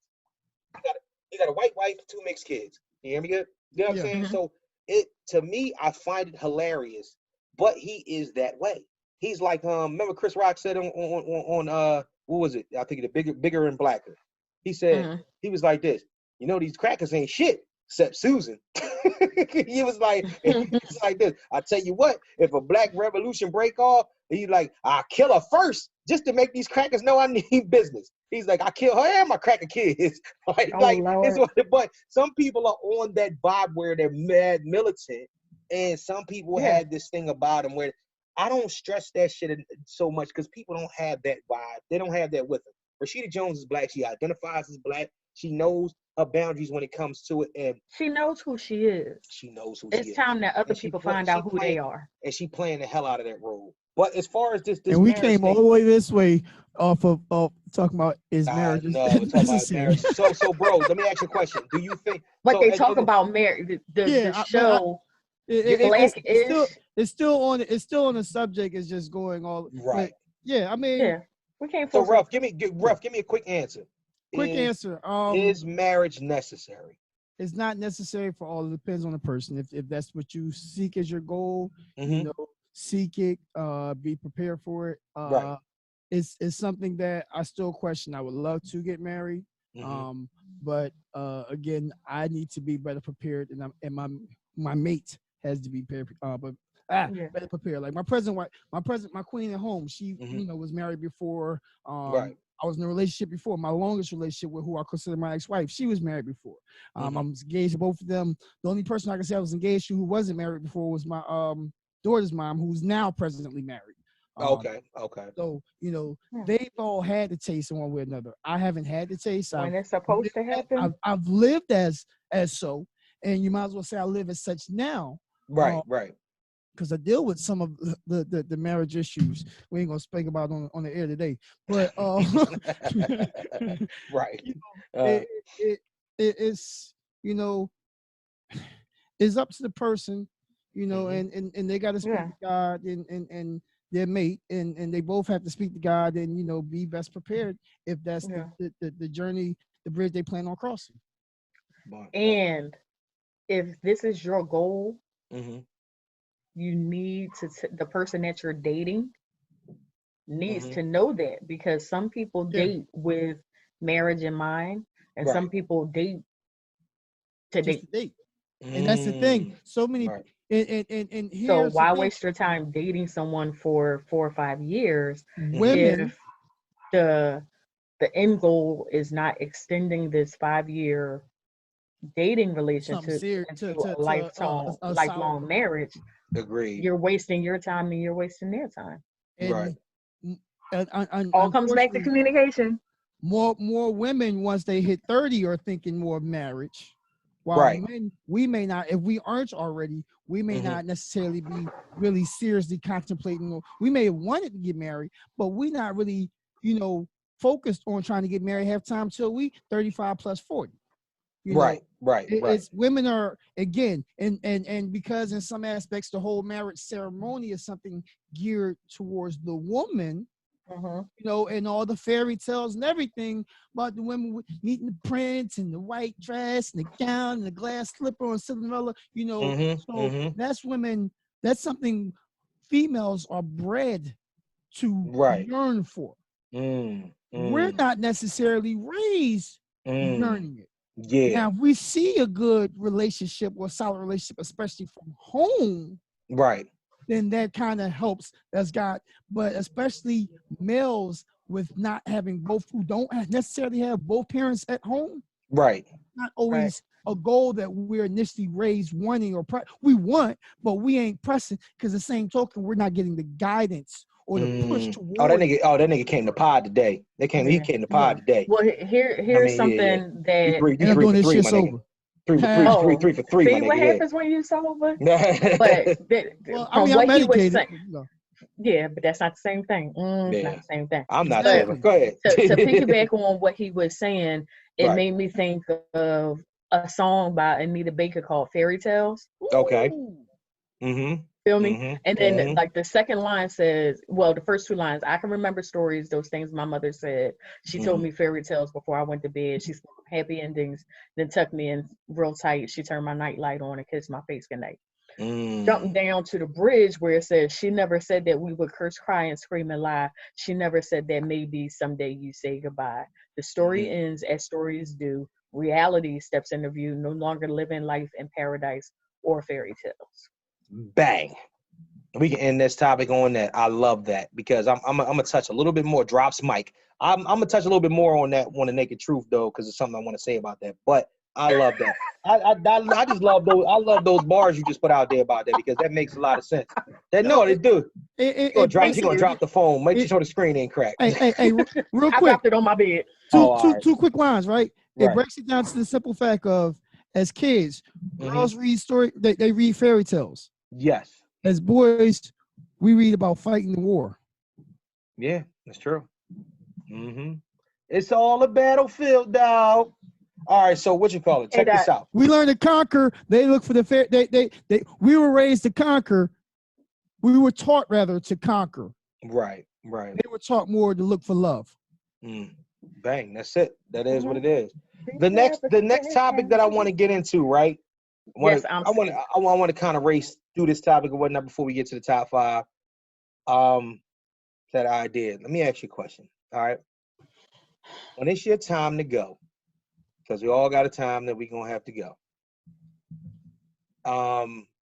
And you get there, and God asks you, what did you do to deserve to get here? Or I got a list of some fuck shit that you did while you was down there. Why should I let you in because of this? I call this segment Pearly Gate Confessions. Pearly Gate Confessions. Hold up, because I'm not even, hold on, because I gotta. See, here's the problem. I can't make it to hell. Satan then kicked me the fuck out, and I'm not allowed to go back. Well, that's a whole nother topic. That's a whole nother topic. I don't know what limbo is like, but I do know. July 25th, 1980 at 12:04 a.m.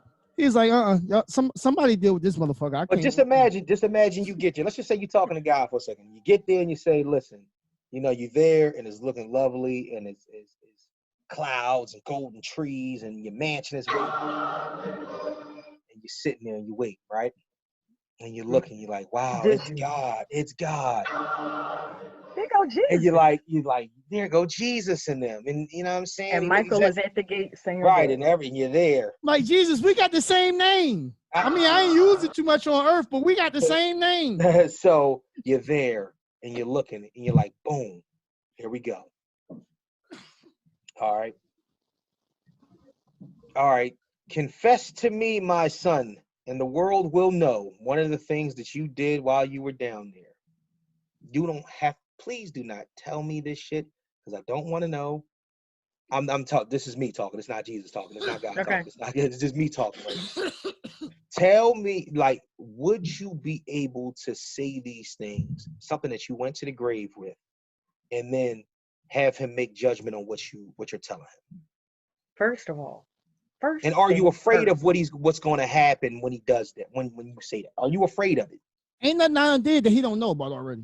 Understandable, but ain't nothing I did. He already know. All he's going to ask is why. And what I will say is the things I've done wrong, right? Or wrong people. Where I feel as if I've done somebody wrong, even if I'm already presently wrong, I've already asked for forgiveness for it. All right, but check this out, bro.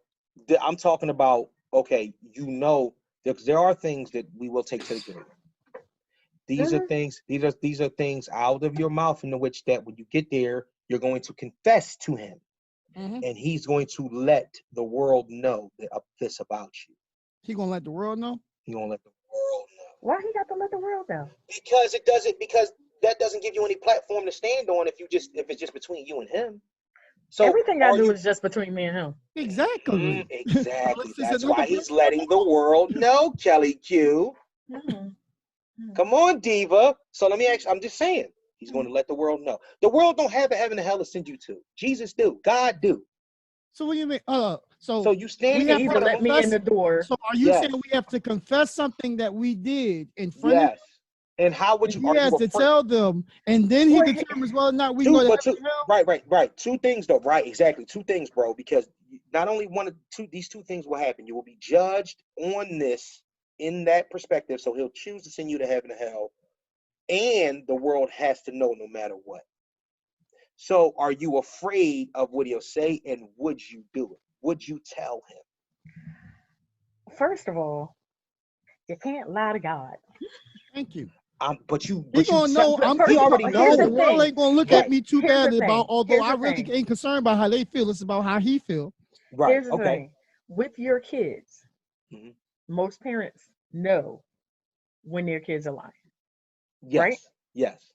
There's been plenty of times, and I mean, up until maybe a month ago, I said to my son, if I ask you a question, 9 times out of 10, I already know the answer. Right. I'm waiting to see how you respond to it. So being that this is in my head as a person, as I am someone's daughter, I am someone's mother, he is the father of it all. Right.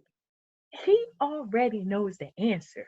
So there is no point in me lying. I have to say, Kelly, Kelly, did you do this? Yes, Dad. But you're missing the other point of it that I'm talking about. I'm talking about letting the world know this now. If it is, it's a part of your legacy now. It is what it is. So you would. I have to. There is no way on God's green earth and God's beautiful heaven that I can lie to God. I can lie to myself all day. Yeah. I think I've probably perfected it. I can lie to myself all day, every day. Damn. Right. I can make myself believe something. All right, so let's go back to what we were talking about. All right, so we were talking about last week and we're not masturbating in church. Let's say you were serial. You say about you masturbating in church? You were serial church masturbating. You don't remember the question he asked? Yeah, remember that last week? Yeah, but that's it. So let's say you were a serial church masturbator. Let's say that you were going around to different churches and you were masturbating in every church that you went to. God knows you right? But at the end of the day, you confess this now and the world will know Kelly Q, the diva, serial church masturbator. It is what it is. Kind of like John Wilkes Booth will forever be known as a person that killed Abraham Lincoln. Right. Would you? It is. Would you accept is that? what But it it is. doesn't I am guarantee. not It doesn't lying. guarantee you a trip to heaven. It doesn't guarantee you a trip to heaven. What it does is I'd rather take that chance. Wow. I'd rather take. I'm not lying to God. Do you have anything in your life or whatnot? Do you feel as if that you would take to basically bucket list shit? Is there anything in your, if somebody knew all your secrets and when you died, you had to blow a horn in order for them to close it off to the rest of the world, would you do that? No, I don't think I've done anything that deep. I have. I bet. Oh my God. I tell you, I one of my best friends passed on. This day, like it is great. You have friends that have been, bro. No, well, I have a friend that passed that at her funeral. Yeah. At her funeral, I spoke, and I believe through the tears, I was like, she was one of my secret keepers, and she's taken everything with her. Yes. No, absolutely, and that's what I'm saying, bro. Do you have that as you enjoy your nachos? You want to talk a little bit, or you want to continue eating nachos? These motherfuckers is good as fuck right now. I know, nigga. Somebody was hungry. My wife made 16-year-old. She made spinach dip last night and chicken cheese dip. Oh, I gotta give me some of that. But so ground turkey, jalapeno cheese. You know I love ground turkey. I love ground turkey. I don't eat beef. All right, come on, because we gotta keep it moving. So what you call it? So do you have that though? Do you have that to where is that the horn is blown? The horn is blown. Like it is blown, and it is one of those things that you can't help. You know what I'm saying? You can't help it. That's it is what it is. You know what I mean? And there's nothing. I'd rather take that chance and let God tell the whole world what I did and give me a chance to get in heaven than to lie to him and guarantee go to hell. Because I didn't lie to God. What I'm gonna have to do is confess and ask for forgiveness, and hope and pray that I get in. And if I don't, please tell my children and my mama I love them. I mean, I agree. I agree with y'all wholeheartedly. I didn't think that y'all was gonna take that stance on it though. I really. You think I'm a lot of God? Not me. No, I don't think. You know what? It's not about. I don't think it's about lying. My thing is, I think it's more along the lines of. All right, so let's take it to the second part of that. Do you think your thing? I got some shit that I would not want the world. I'm gonna drop the mic on this. I have some shit I wouldn't want the world to know, but guess what? Yeah. I'm gonna drop the mic on this one. Take that chance and me being real and honest with God, and wholeheartedly acting for feeling wrong, being wrong, and admitting to my wrong, and asking for forgiveness by showing my repentance. Does it send you? Does it send you to heaven and hell? Does it send you to heaven and hell? If he forgives me, I'm straight. Your prayer will be heaven, but you don't know. You don't know. We're gonna drop the mic on this. Okay. We're gonna drop the mic on this, and we're gonna move on to the next topic. All right, tell me. Only God can judge me. Exactly. Oh, you're Tupac ass. Oh, get the fuck out of here.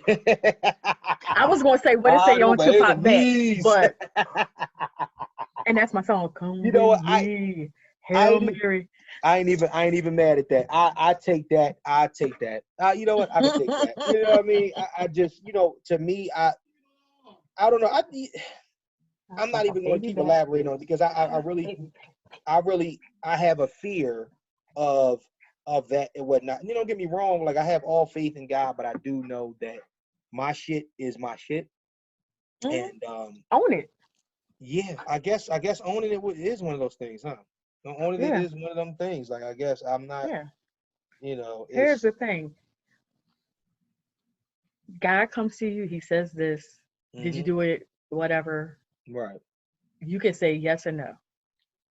If you know you did it, you might as well say, yeah, I did it. Yeah. You're either going to say, yeah, I did it with some kind of regret.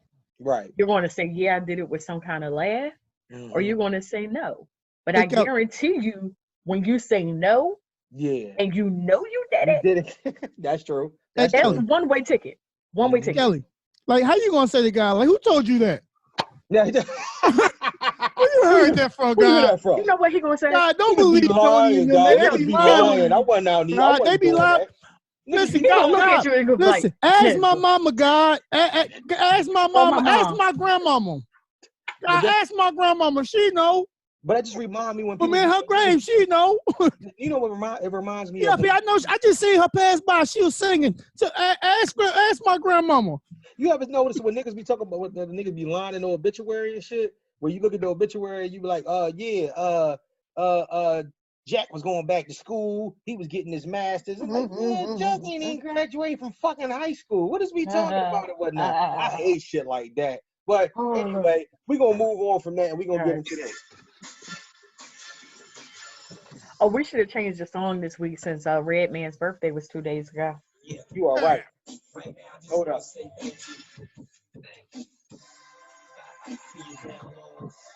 It's so funny that what's on my TV now is on my list. Hold up. We're going to change it up. This is what we're going to do. Remix. Happy birthday, Redman. Intro for the top Happy belated birthday to the Funk Doctor Spock. I don't know why this is the live version.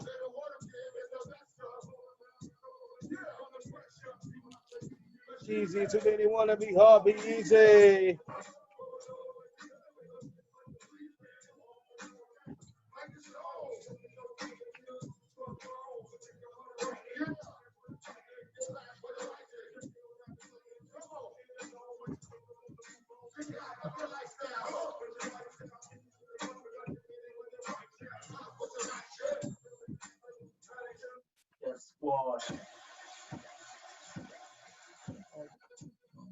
Man, I like the regular version.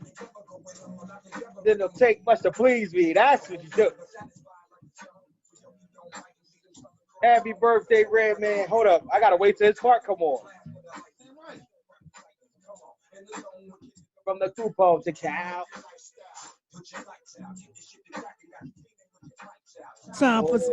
I think it's time for another Redman Method Man album, to tell you the truth.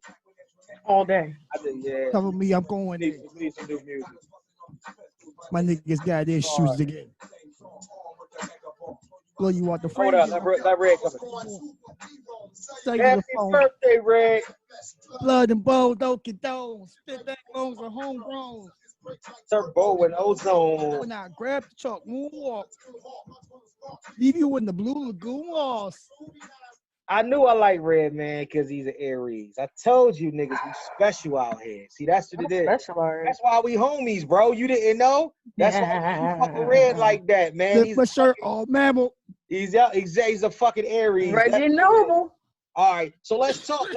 That was the intro, if you didn't understand it, to Kelly Q's top 5. So let's talk. Hi, guys. What up, Kelly? What you got for us this week? This week's top 5 is, what are your favorite sport movies of all time? And you actually this week get one honorable mention. Okay. So the movies that are out there about football, baseball, basketball, whatever, golf, bagger pants, if you got to be golf about it. But what are your top 5 favorite? What's your top 5 sports movies of all time? The funny thing is, the number 1 movie on my list is on right now. What movie? No, don't do that. No, you gotta go back. All right, go ahead. Start us off. What's your honorable mention? Give me your honorable mention first. My honorable mention is Field of Dreams. Kevin Costner, Field of Dreams. If you build it, they will come.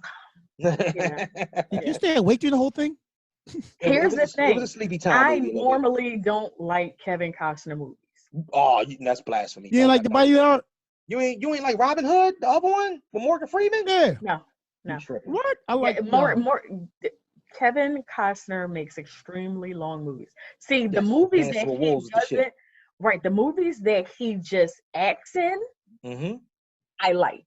Okay. The movies that he directs, I don't like. Like, I enjoyed him in The Bodyguard, and he has one where he's a murderer and Mr. Something.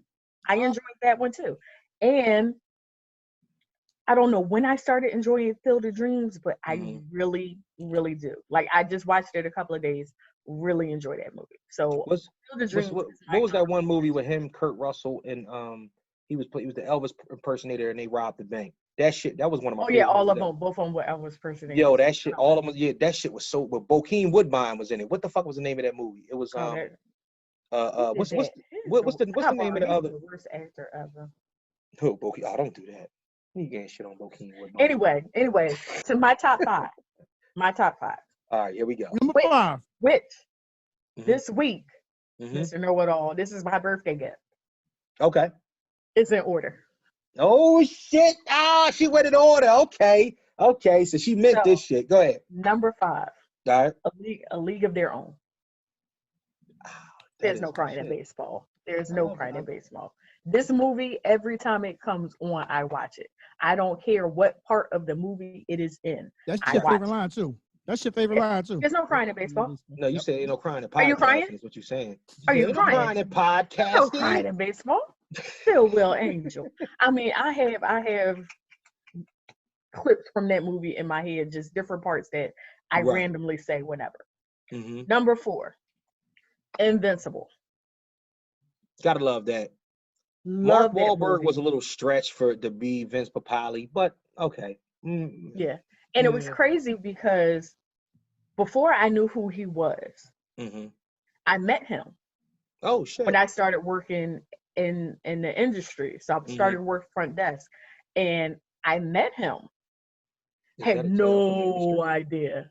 No, not at all. No, tell from the hospitality industry. Oh, tell from the hospitality industry. And I met him, and then when the movie came out, I'm like, the movie came out maybe 15 years after I originally met him, and was like, oh, okay. And so I watched the movie, and it gave me a better understanding. But like, even my son enjoyed the movie. It was so good. It was a good movie. So good. Right. It was a good movie.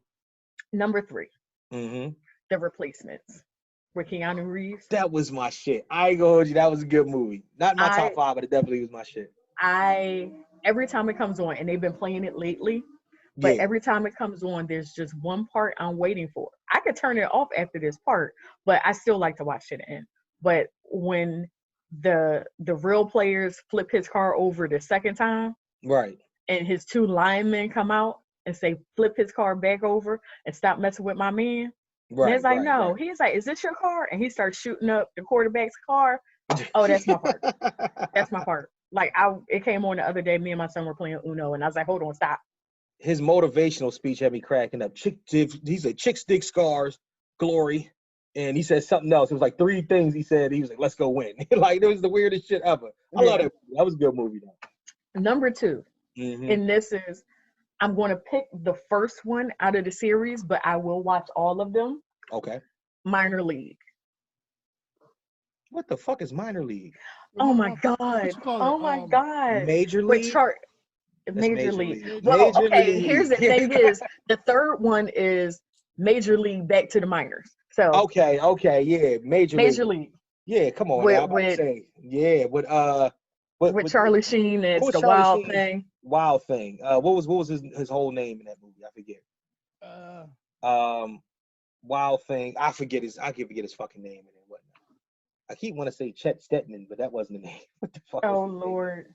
Oh my goodness. I can't remember Charlie Sheen's name in that movie. It was something weird. It was something fucking weird ass haircut. Ricky, what is it? Oh yeah, Ricky something. What? Ricky. Oh man, now I'm not gonna be. I hate not know what you call. Let me see. Yeah. Let me see. Is it? I'm pulling it up on IMDb now. Really? Just let me pick him. Charlie. Ricky Vaughn. Ricky Wild Thing Vaughn. Wild Thing. Ricky Vaughn. But Corbin Benson as Roger Thorne, and he's on camera like they just celebrated a win. Right. And his wife is watching them. His wife is at home watching them celebrate a win. His wife also sees him walk out the door with another woman. Right. Okay. So she gets, when they get back home, she goes get dressed and she goes to get a drink and has a drink with Mr. Ricky Vaughn. and has sex with Mr. Ricky Vaughn. Right. And then once she leaves in the morning, she introduces herself as Doreen Dorn or whatever her name is. Oh yeah, I remember and that. And then he's just like, oh. I love that movie. I love that movie. That is the shit. Major League. Number 1. Uh-huh. Which is on right now, but my TV's updating, so I can't even spin it to show you. Don't even tell me no bullshit. Better be good. What is it? The Longest Yard. That is my shit. The old one or the new one? I like both, but the Adam old Sandler or Adam Burt Reynolds? Sandler. Well, first of all, Burt Reynolds is in the remake, so yeah, he is in a remake. But he plays I older love man. the fact that when you remade it, you put the star from the first one and gave him a major role. And Burt Reynolds just passed away too, right? Yeah. Yeah, rest in peace, Burt Reynolds. Damn. Mm-hmm. That was Longest Yard. That was the only movie remake. Run. That was one of the ones that I honestly think that was better. I think that the remake was better than the first one. Yeah. I think the remake with Adam Sandler was actually better than the old one. The original one. The reason why, because I think it was funnier, and I think that also because of the characters that they had in it. You know what I'm saying? Yeah. Chris Rock, I think this one was made to be a comedy where the original wasn't a comedy. Right.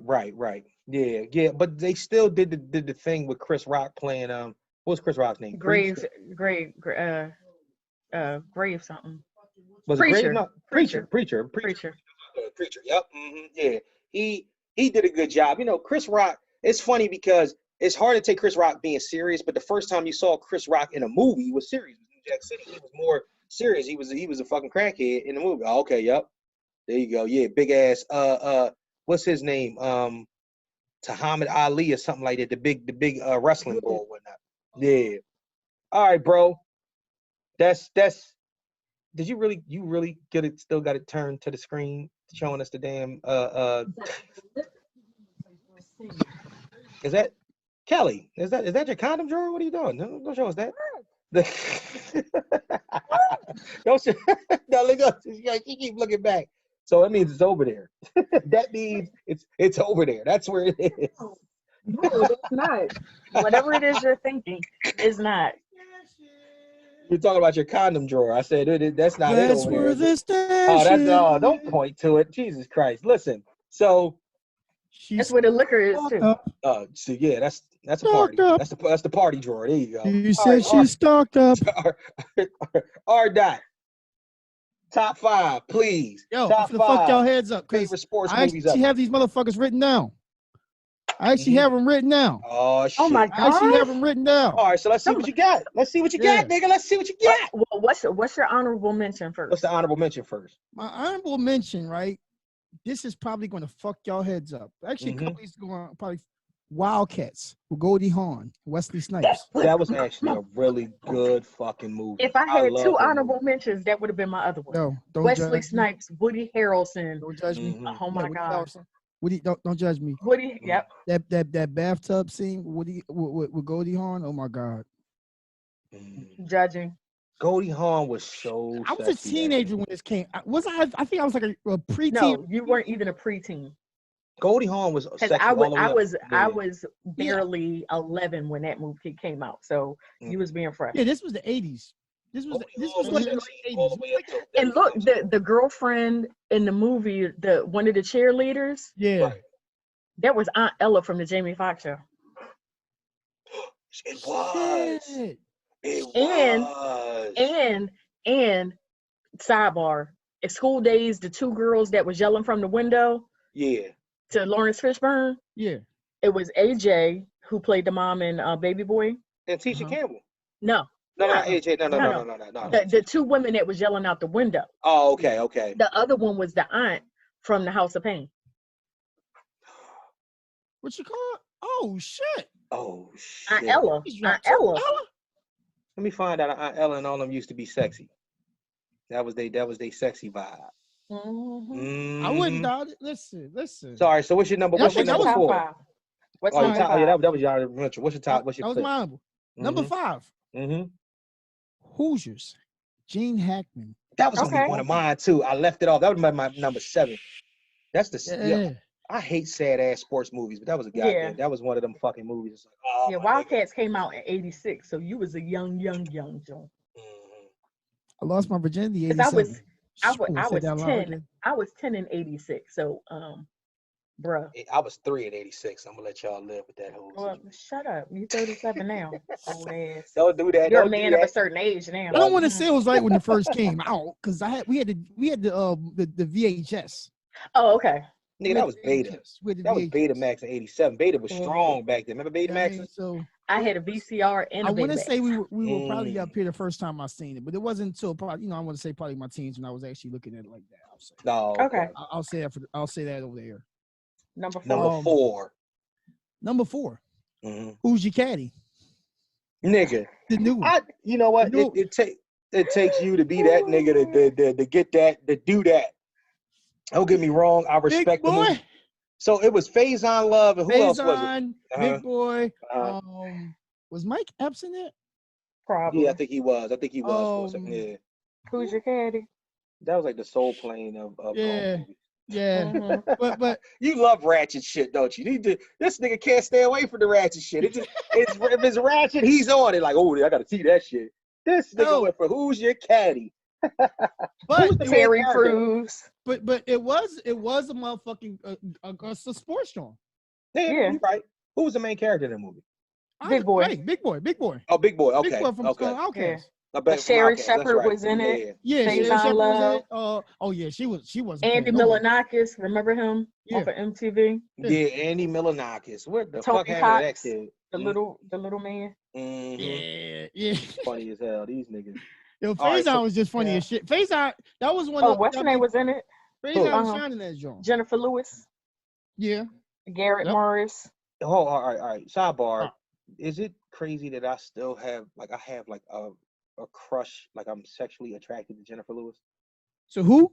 Jennifer Lewis, the grandma on Blackish. She'll listen. Right now, she's like something about 37-year-old Keys. She can get it. Yeah, it's like the 67-year-old Jennifer Lewis. Like she is. I mean, I'm not saying I would do it, but I mean, she's a dancer though, so you're probably seeing all that and the flexibility and just I don't know. It's an attitude. And you just ain't make it no better, Kelly. You just helping out with that. You just not. I was trying to give him a reason. You just gave more. Nah, you ain't had to give me a reason. I had a reason before. Like I ain't gonna hold. She does it for me. Like I ain't. What you call it? Like Patty LaBelle do it for me a little bit. Nah, I can't do that. All right. I'm gonna cut that part out of the show. Number 2. Number 2. Don't look at me like that. I gotta be different. Because I just had to switch shit up. We're gonna go with Space Jam. I'm sorry, number 3. I'm sorry, Space Jam. Okay, I can see that. I can see Space Jam being. That's a part of your childhood. Yeah. I was a teenager. I was a teen when that came out. Mm-hmm. That was mid-90s. Mm-hmm. You know what I mean? Somebody outside barbecuing. God dang it. Niggas is out here. I had to switch up my 1 and my 2 because what was initially my 1 was on somebody else's number 1. Of course, The Longest Yard. The Longest Yard. If it was your number 1, it was your number 1. You don't have to switch it up because it's on my list. That's okay. All right, so you made it your number 2 now. I haven't. So what's your number 1? I made it. It really is my number 1, but I'm gonna switch it just to make it number 2, so we not matching with number 1s. We twin. We twin. We love The Longest Yard. Like that's just The Longest Yard is The Longest Yard. That's just shit. But all right, here's my other number 1. Okay. Rocky 4. Rocky 4. What? Nick? Rocky 4. Which one was 4? The Russian. That's the Russian one. That's Ivan Drago. Yeah. That's Ivan Drago. Yeah. I love that movie. All right. So here we go. Yes. Rocky movies fall into a particular thing with me. But they're still sports. Don't do that. Don't be showing Jennifer Lewis like that to me. Hey, Jenny. That's Jenny from the block. Anyway, look. You like a snack? Yes. Stop doing it because I feel uncomfortable now. I feel uncomfortable with sharing with y'all. Every time I fucking share with y'all, y'all decide y'all want to make me feel uncomfortable about my decisions.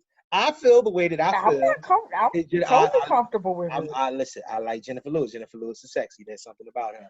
Anyway. She is. When this is over, I'll give you somebody that I used to have a crush on to balance that out. No, not when this is over, nigga. Say it now. Say what you was gonna say. I interrupted. My bad. Right. Come on. Exactly. Yeah, because before I start my top 5, let's say it now. Tell us. Up until Blackish started, and he lost all that weight. I'm mad uncomfortable with this because I get Anthony Anderson all the time. And then when I lost weight, I look like Anthony Anderson. So I always look like Anthony Anderson. I hate, you know what? Never mind, Kelly. You ain't got to say that no more. You ain't got to say that no more. That's just all that's strange to me now. It was pivotal when he was on Law and Order. And he used to wear like 3-piece suits while he was doing the investigation. Oh, Lord. Kelly got a fucking type. She has a type. Here we go. You ain't peeped that yet? Yeah, no, I peeped it. I peeped it and I seen it. I peeped it and I seen it. Here we go. My motherfucking top 5 is going to be the top 5 to end all top 5. The reason why is that because the heavy hitters on the top 5, you're going to be like, oh, nigga, you went for the throat, for the jugular early. My honorable mention is Rocky 1. The first Rocky. That's my honorable mention. So, yeah, nigga, yo, yeah, treat nachos. Don't do that. Stop showing Jennifer Lewis pictures. That's weird that I like Jennifer Lewis and you had a crush on her son in the other show. That is fucking hilarious. I just find it Blackish. That's what made me remember it. Yeah, you know what I'm saying? Like honestly, like, you know what I mean? Because, you know, of course, Tracy Ellis Ross is sexy too. You know what I'm saying? I'm going to keep my mouth shut. Although y'all know about you know about it. Tracy Ellis Ross. Good All right. So your honorable mention was Rocky 1. Yep. All right. And, is yours in order? Come on. Don't do that. You know I bring my shit in order. You know my shit be in order. All right. Okay. So here we go. Number 5. Number 5 is Rocky Balboa. Is that the one with the guy from This Is Us playing his son? Yes, exactly. Okay. Exactly. There's a part in that movie. That's the last one? No, that was the last one before the Creed movie started coming out. That wasn't the last time he played. You know, he played Rocky in the Creed movie. And that's what I was forgetting about Creed, but I didn't see all about Balboa. I seen parts of it. Dog, there is a part in this movie where he has a speech to his son, and he said his son asked him to back off because the street light. Right. He says, back off because you're ruining my life and people only look at me because they think of you. And he said, let me tell you something you already know. The world ain't all sunshine and rainbows. Like I used to have this shit as my inspirational thing in the morning and whatnot. He's like, the world ain't all sunshine and rainbows. It's a mean and ugly place and it'll beat you down to your knees and keep you there permanently if you let it.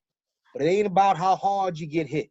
It's how hard you can hit. It's about how hard you can get hit and keep moving forward. How much you can take and keep moving forward. And that's how winning's done. I used to wake up, I would listen to it over and over again until I fucked till tears were streaming down my face. Because that shit made me feel as if that the times where you felt like things was the darkest. You've seen Rocky. You've seen Rocky get his ass beat to a pulp always get back up and keep moving forward. Like to whereas they would have to stop him like, dog, you're gonna die. He's like, I don't give a fuck, this is what I do. You know what I'm saying? And that part of that movie always tugs at the heartstrings because he just telling them, he like, what the fuck is the point of living life if you ain't gonna keep fighting? You know what I'm saying? You might as well just chalk it up. So that's one of my favorite movies, and that's the reason why with these sports movies I feel the way I feel. I always put my shit in order. That was my 5th one. Number 4 is Talladega Nights, the Ballad of Ricky Bobby. My shit. You ain't gonna put that evil on me, Ricky Bobby. Don't you put that evil on us, nigga. I feel like that movie. Oh, Lord, baby Jesus. Oh, baby. He was a man. He had a beard. Yeah. He was like, you just gonna let your children speak to you like that? He said, if we wanted some wussies, we would have named him Dr. Quinn and Medicine Woman, and not Walker and Texas Ranger. Yo, that might be. Not only is that a great sports. If you're not number you're not your one. First. No, you're not first. You're last. He said it. Then his dad reneged on it. He was like, "What you mean you're not first or last? That's stupid as shit." He was like, "You could be second. You could be third. You could be." He was like, "Yo, I've been living by that shit my whole life." He was like, "I was high when I told you that, Ricky." Yo, man, I fucking love that my movie, goodness. man. Talladega Nights is the shit. Number three, I had to swap on this, but my sports movies are too important. Any Given Sunday. That's what I was getting. My name is Willie Beeman. I keep the ladies creaming and all my fans. Hold up. I might have to find that shit. No. I might have to use fucking LT cut that nigga Jeep, sawed that nigga Jeep in half. Oh my God. Wasn't it crazy or whatnot when he was talking shit about he was, well, if the defense would get us off the field and get some blocking from that nigga was crazy. Let me see. Hold on. Let me see if I can find it. I think I've watched Any Given Sunday one time. What? And that's why it's not anywhere near my list, is because it actually came on a week or so ago. And I tried to watch it and I was just like, see, this is why you can't make it on my list, because I just can't do it. Come on. It's not something I can watch again. Well, the baby, keep the ladies screaming and all my fans. You must be dreaming. No, man, listen. If you ain't the best part of Any Given Sunday is the behind the scenes of Any Given Sunday. Can I tell you why Any Given Sunday is actually one of the, and I'm gonna go back to what you just said, Kelly, because that makes sense, because I saw the documentary on it too. That shit was crazy. Mm-hmm. Yeah. First and foremost, it was a Martin Scorsese movie. That first and first. Yeah, because it was the people that were in it. Yeah, it was every nigga had James Woods in it. He had fucking Al Pacino. Like, the scene I just saw had Charlton Heston, Jamie Foxx, LL Cool J, just Cameron Diaz. Everybody was in this motherfucker Husky. Yeah. The whole thing is that there were parts of this movie that it was almost too big for the screen itself. So that's the reason why, Scorsese, he's used to doing gangster films and shit like that. Mm-hmm. He wanted to get everything out of it. It was gangster because it's the football league. It's not the mafia gangster, mm-hmm. but it's gangster. You know what's crazy? Same way as the mafia. You know what I mean? Yeah, but man, football is a type of mafia. Mm-hmm. You know what I'm saying? NFL is its own gang. You know what's crazy? I'm gonna tell you. It was telling some true stories. Well, not true, but like the situation with LT. With those concussions. Mm-hmm. Him taking them needles and shit. Yep. And then wanting to get the $1 million bonus. You know what I'm saying? That's real. I'll move on to my number two. Oliver Stone. Oh, I'm sorry, I said Martin Scorsese. Oliver Stone, just as good of a director. You were absolutely right. I said Martin Scorsese. I missed. And Margaret, Aaron Eckhart. It had everybody in there. Matthew Modine, Lauren Holly, Bill Bellamy, Charlton Heston, Elizabeth Berkley, Layla Rashawn, Clifton Davis. Oh my God. Layla Rashawn was Jamie Foxx's girlfriend. There was so many fucking people in this movie. I can't believe I said Martin Scorsese. Oliver Stone. I'll correct that. Please let me correct it, because we're getting a lot more listeners lately. Dwayne Martin, Dick Buckus, Barry Schweitzer, Warren Martin. I mean, we start getting into the actual football players that was in it. Yep, the ex-football players. It was a whole bunch of people in it. That movie, at the time, a lot of those players were still in the. Who wasn't? LT was retired. But a lot of the other players, some of them were still in the league playing. Some of them, you are absolutely right. If I'm correct, majority was, if not just maybe a year or two removed from playing. Mm-hmm. Right. Mm-hmm. Yep, absolutely. You know what's crazy? Y'all know that my grandmother, my paternal grandmother that I just buried, that passed away. This movie holds a special place in my heart, because who you think I went to the movie theater to see this with? Oh, Grandma. Was her, yup. Me and Nana went to see that. She came on. She said, "Oh, Keefe, that was a good movie." One of the opposing coaches was Johnny Unitas. I'm just. And you see what I'm saying? Do you understand what I'm saying? Like, first and foremost, Oliver Stone got that type of pull. Oliver Stone also directed. What else did Oliver Stone direct that we know a lot? Do an IMDb on Oliver Stone real quick. There's a couple other films that we know of that are heavy hitters that Oliver Stone directed as well. Like really, really heavy hitting films. But yeah, so that was, what I'm saying? Huh? Thank you. Platoon. JFK. Come on. Natural Born Killers. I got the bomb drop. I got the bomb dropper. Hold on. Street. Oh, Whoa, the Born original. on the 4th of July. Wait. Did he do the original and the remake? Yep. Of Wall Street? Yeah. Mm-hmm. Yeah. Scarface. You know what? I had to put, you know what? I feel, wait a minute. No, he didn't. He didn't direct Scarface.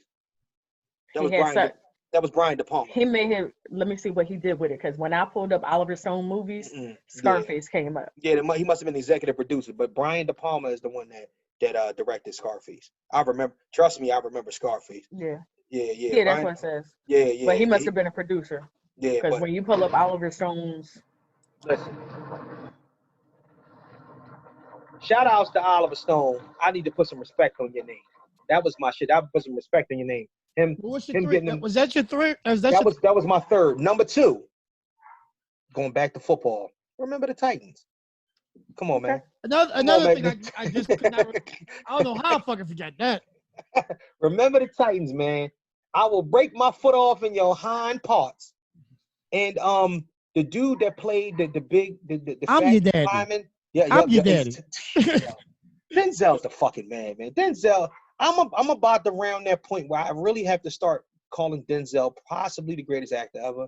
I'm still weighing it because there's still other guys that are alive that kick out toward the forced performances, but Denzel is just different. He just do the shit he do is just different because that was a step away from Malcolm X or Training Day or any of that. But before Training Day actually. Yeah, that was before Training Day. That was way before. Yeah. But I wanted to make one point. The guy that's in it that played on Parker Lewis Can't Lose. No, that's not the same guy. That's not the same guy. I'm sorry. I think so. Is that the same guy? The fat guy that played the lineman? No, I don't think that was him. Is that him?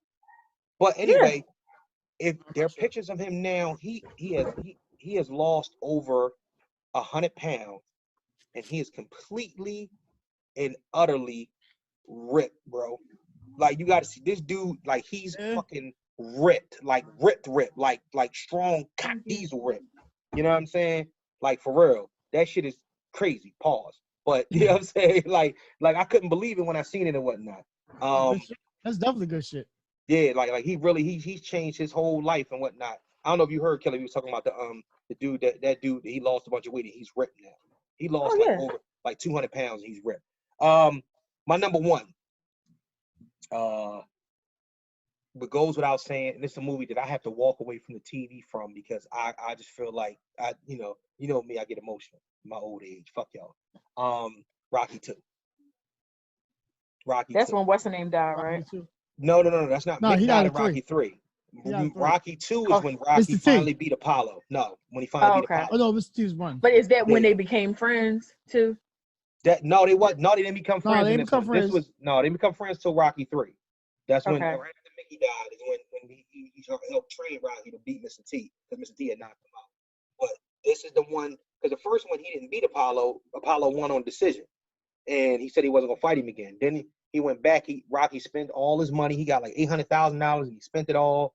And he turned around and he needed to fight again because he was having a baby. Adrian was in a coma, and when she woke up, you know what I'm saying? She was a coma from childbirth and whatnot. He was like, well, if you don't want me battling Creek no more, you know what I'm saying? We could just figure out another way. She's like, come here, I want you to do something for me. He was like, what? She was like, win. And then Mickey popped up like, what are we waiting for? That shit get me so amped. Like honestly, and then when he goes in there and they fight. Wow. What's that? Oh, that's my son screaming and whatnot. That's my son screaming. So he must have went to pause and we talk about sports movies for a second and whatnot, but I'm gonna say something real quick. Are they doing the draft or something? No, they're not doing the draft. One of our kids declared to go to college today, and he's declaring. And I guess he declared to go to Georgia. A guy named Elijah Judy that plays on the team with my son. So I want to congratulate him. I guess he declared. My son is screaming at the top of his lungs. That's that shit in the background you hear. I guess he declared to go to Georgia, which is actually a good look. I said Texas A&M. I guess he said Georgia. That's why he's cheering. So I'm proud of these kids regardless. But that you want that GA Red Clay? Yeah, but that's a good look for him. Because another one of the kids, he's coming out in the draft. DeAndre Swift that played in the same league as my son did. So I talk about that. I used to talk about that all the time. But back to Rocky 2. Rocky 2 was the shit because it just when he dropped Apollo at the end, and both of them was trying to get up at the same time. That shit, Mickey said something. He was like, "Get on your feet." I'm like, that shit. I don't know. It be weird shit that fucking get me emotional about movies. And that shit to me, I think I apply everything about, because the Rockies here was more of a life thing than it was sports movies to me. So I don't know. That's my, you know what I'm saying? So that's my top 5 or whatnot. But that was great. That was great. Which leads me directly into the naked truth. Absolutely. We was talking about it earlier or whatnot. And we were talking about just if marriage is necessary, and we were talking about, you know what I mean, just that, you know, I think that in this time that we're in right now, I think that more than anything else in life, that choices are necessary. The choices that you make and the things that you do that define who you are and what you're trying to do. I've been doing a whole lot of things lately to try to, you know what I mean, to try to vibe and, you know, to try to get myself in gear. Right. Yeah, to get my mind right. And, you know what I mean, to not go quarantine crazy and shit like that because of, you know, what's going on. But I think I'm getting there, and I wanted, you know, I wanted to be a pillar to everybody, and I want to be uplifting to everybody, just to basically say, just keep pushing, man. Just keep pushing. Just keep trying. Wash your hands. Keep pushing. Yeah, wash your hands, put the mask on, leave out with some gloves on. You know what I mean? Because honestly, like, always wear your gloves. Wear your gloves and wear your mask. I get your new mask. No glove, no love. Oh, I'm sorry, I said that too. No, that's what I was talking about. But anyway, go ahead. Oh boy. First of all, that's I'm tired of people wearing gloves in the car and then going into the store and then getting back in the car. Mm-hmm. That's true. That is cross-contamination. Mm-hmm. I can understand wearing the mask on your face. Mm-hmm. I have too many medical professional frontline people on my page that are like, do not wear, if you leave the house, don't wear the gloves in the car. When you get out the car, I mean, everything that you touch in the market with these gloves on, you pick up a bag of fruit. Yeah. If you take it, that's one thing. But if you put it back, you're now leaving it for somebody else to touch. But you know what's funny? So what's the point? They the same people that wear masks, but you know, they got, you know, a couple different partners, and they go home and eat ass. Eat 3-4 different asses. They go visit somebody different and whatnot. Anybody say all that? Yeah, but why if you wear talking about no, but here's the funny thing, Kelly, on your same, because he want to talk about butt bunches and stuff. That's the second week. He's trying to line up to what you call. We're not going there yet. I don't understand you wearing the mask, like, and you go eat a random ass. I don't like. What is the point of you even wearing the mask? Okay. Well, as long as they wash their face after they eat an ass. But it be random ass. It'd be like a setup, like a hookup, like a, you know what I'm saying? They drop out quarantine. It's 2020 and people are eating random ass during all niggas do is eat random ass. I had a homie one time that tell me he eat ass. All niggas don't. No, okay, nigga, I'm telling y'all to wrap it up. No, I'm telling you, I'm not crazy. Back onto the topic. See, naked truth. Don't wonder why I leave out with a couple pair of gloves. I leave out, and I actually don't put the first pair on until I get in the car, in my car.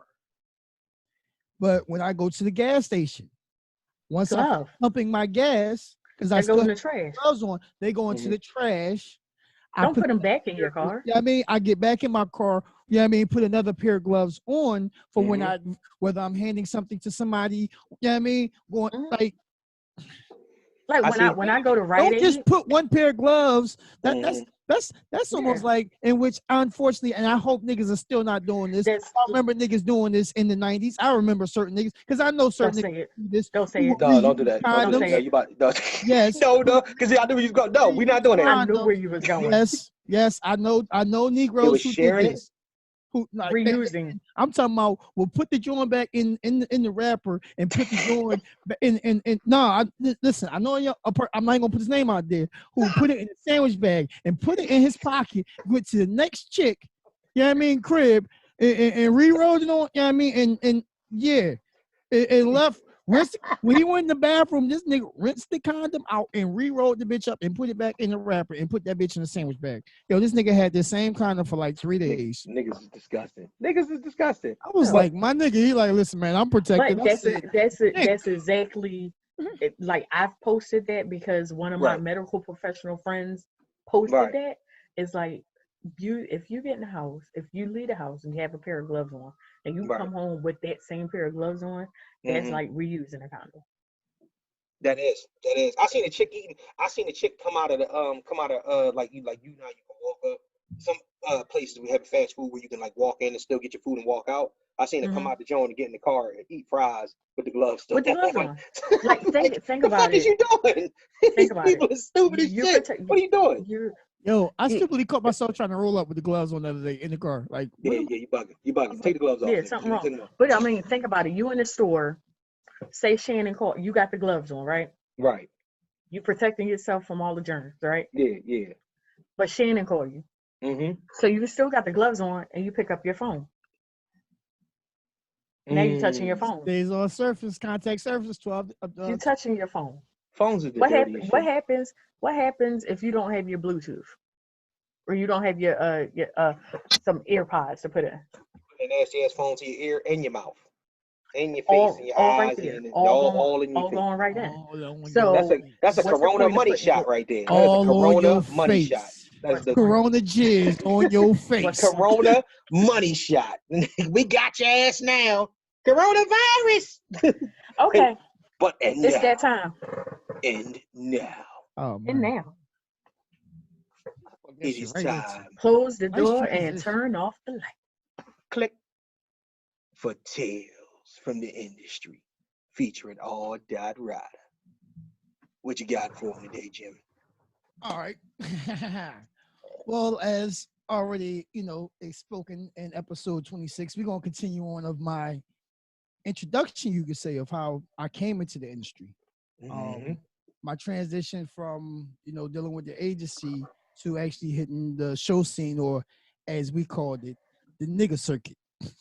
Because there was a difference between pretty much what I was doing on the agency was more like the Chippendales. It was on their level, except I wasn't actually coming in no cop outfits or the fire, or whatever. Although I would wear like a fire hose G-string, whatever.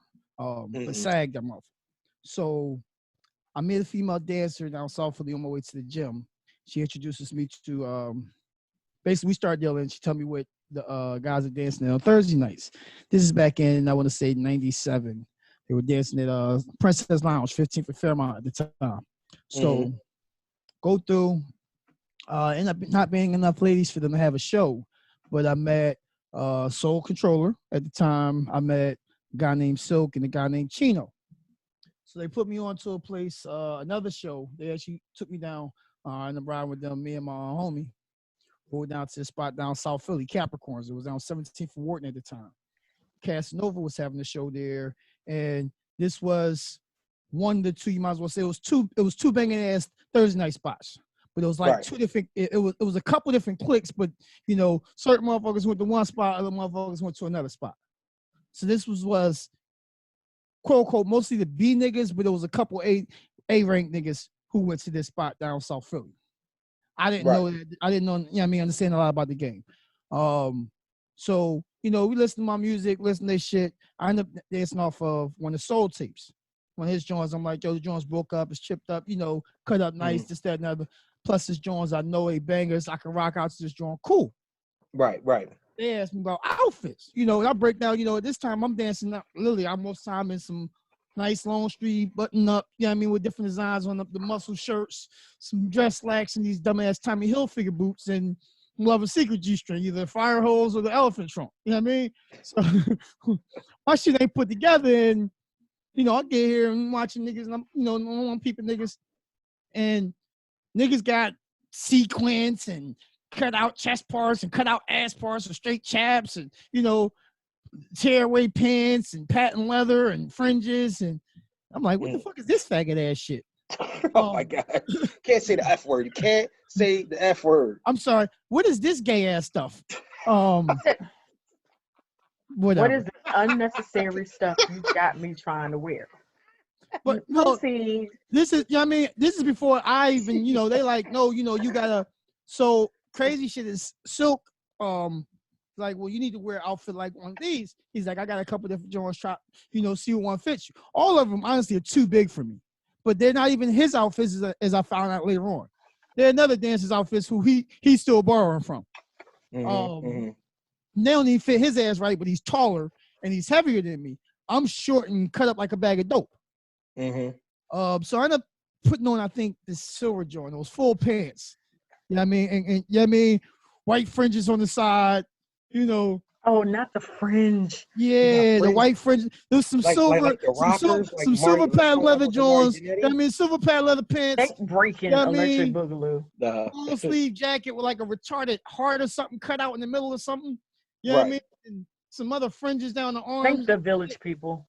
But at the time, that's what, and I mean, some of it has actually going back to that in actual outfits, to a certain degree with the materials and things. But I wasn't with this. You're talking, I'm a 17-year-old kid who's, in the streets real heavy. I'm listening to Tupac and Trick Daddy. That's still the MO type time I'm on. X is just great. X is coming out, so I'm on hard, I'm a thug. The outfits wasn't thuggish. The outfits wasn't thuggish. And I'm like, man, this kind of fruitcake, that's safe to say, right? Yeah. Right. Oh no, they're about to kill Preacher. So most of the guys are getting dressed in the kitchen.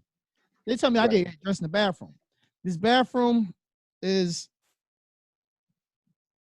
you open the door, the sink is right there to your left. And slide by the sink, there's the toilet. And you got one of the heater joints, and that's all of the bathroom. Right. Gives me the bathroom. He gives me this club magazine. It's one of the white female strip club magazines. The promotional joints, where in that their nipples are blurred out. Right. Petroleum jelly. Oh shit. And that's really, Kelly. But and he gives me like a cut piece of ace bandage. He like, beefing up. I'm like, beefing up? I'm like, I went to the gym. I got my little buff on. I said, the bathroom too small for me to do push-ups in this motherfucker. Right. Oh, that's when you found out what beefing up meant. Yeah. He's like, because we officially found out maybe 10 episodes ago from you. Like, but that's when you found out. So this is when I first found out about beefing up, because the other G's I was wearing, pretty much they weren't built for me to beef up. They were for Caucasians.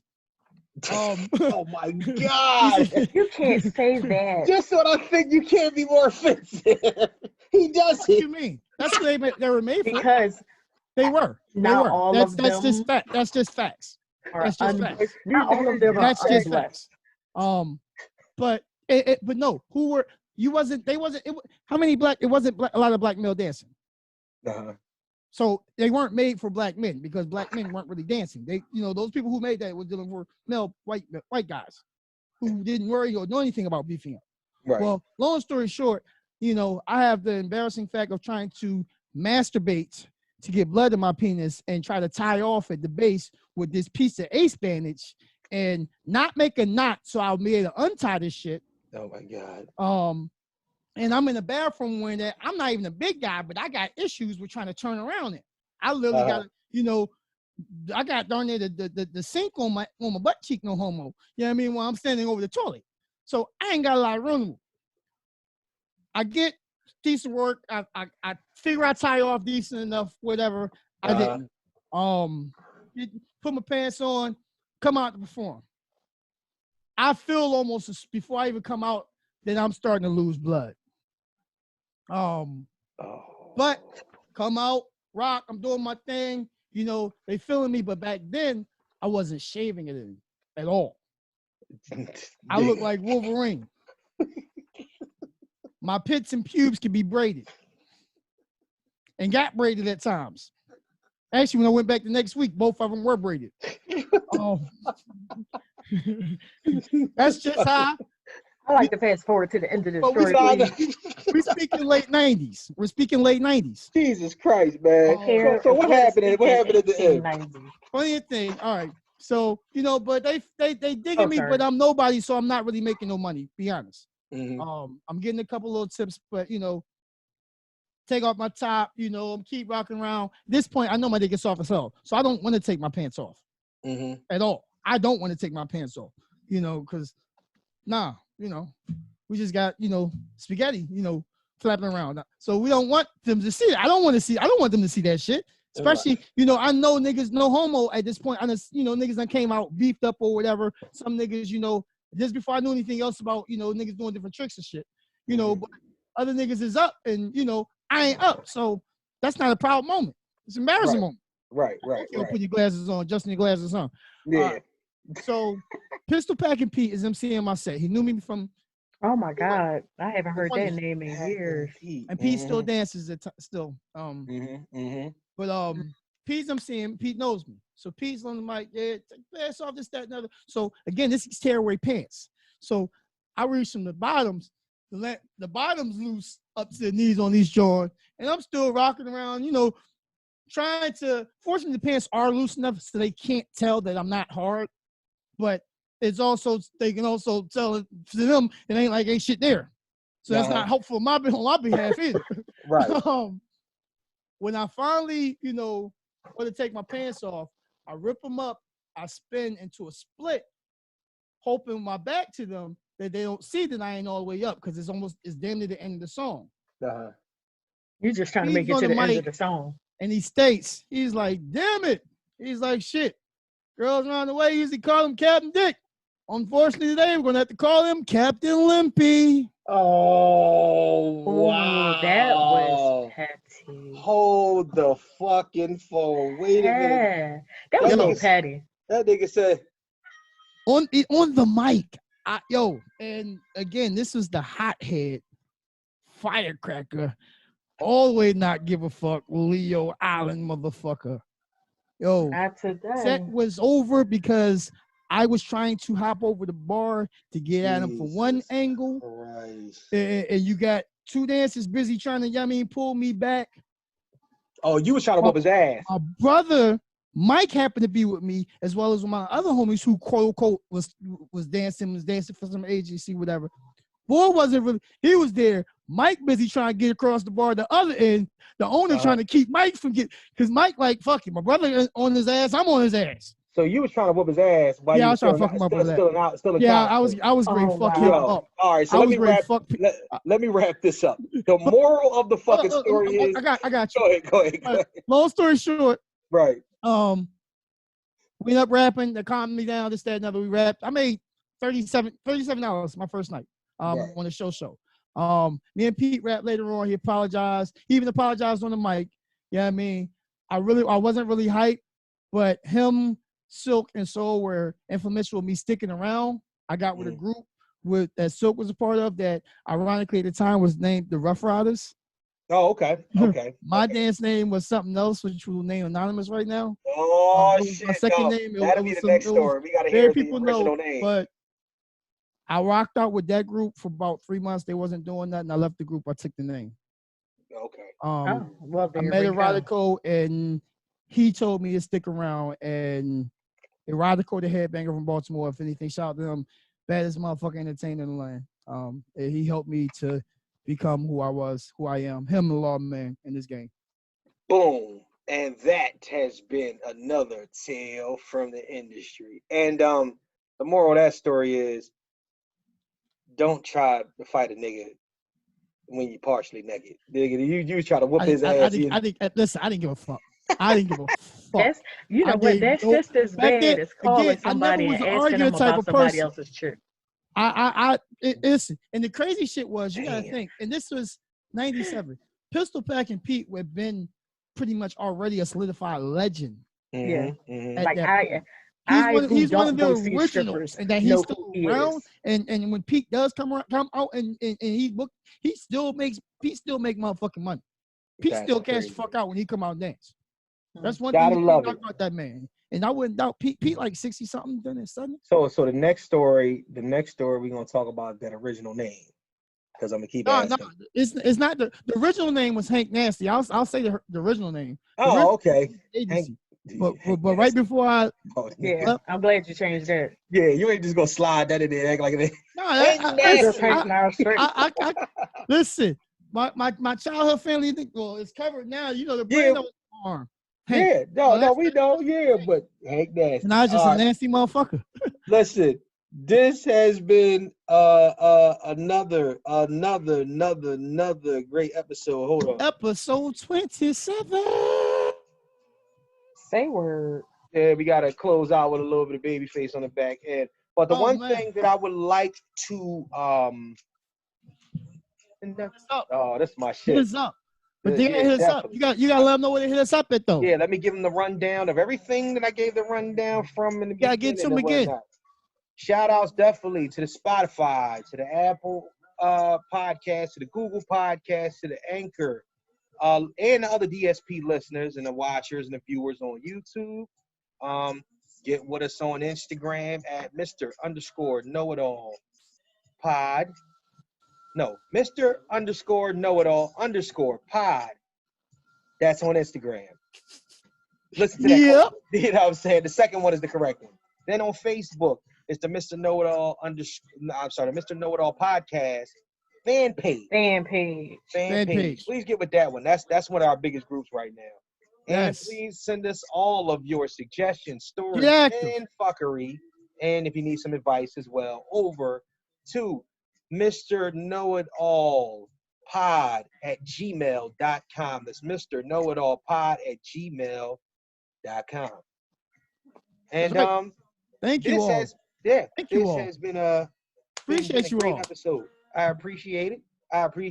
And hopefully Monday, man, we'll have a better look at this battle. This is on some other shit, but hey yo, I think we should just throw a Zoom party like next Saturday night. We can throw a Zoom party. Kelly, you down with it? We still down with it? What you call it? Where I'm gonna be at? Yeah, we all gonna be in the same place. Exactly. The Zoom party it is or whatnot. We'll get that together next Saturday. We're gonna do a test to make sure the sound right in advance. Yeah, the night before we record. So I'm better prepared for this one. Any and everybody is welcome. All of our listeners, please hit us up and whatnot. We'll post it into the group and whatnot, let you know that, this is what we're doing. So on behalf of myself, Mr. Know-It-All. Yep. The Mouth for the South. Rough Rider. My liege. And the Diva. Kelly Q. Yes, sir. My liege. All right, y'all. Thank y'all very much. We will holler at y'all next week. We love y'all. But guess Thank what? you for the support. What's that? You know what? You know they can't forget, right? Don't let them forget. Please. Always remember. I remember. Remember. Babyface whipping Teddy Riley.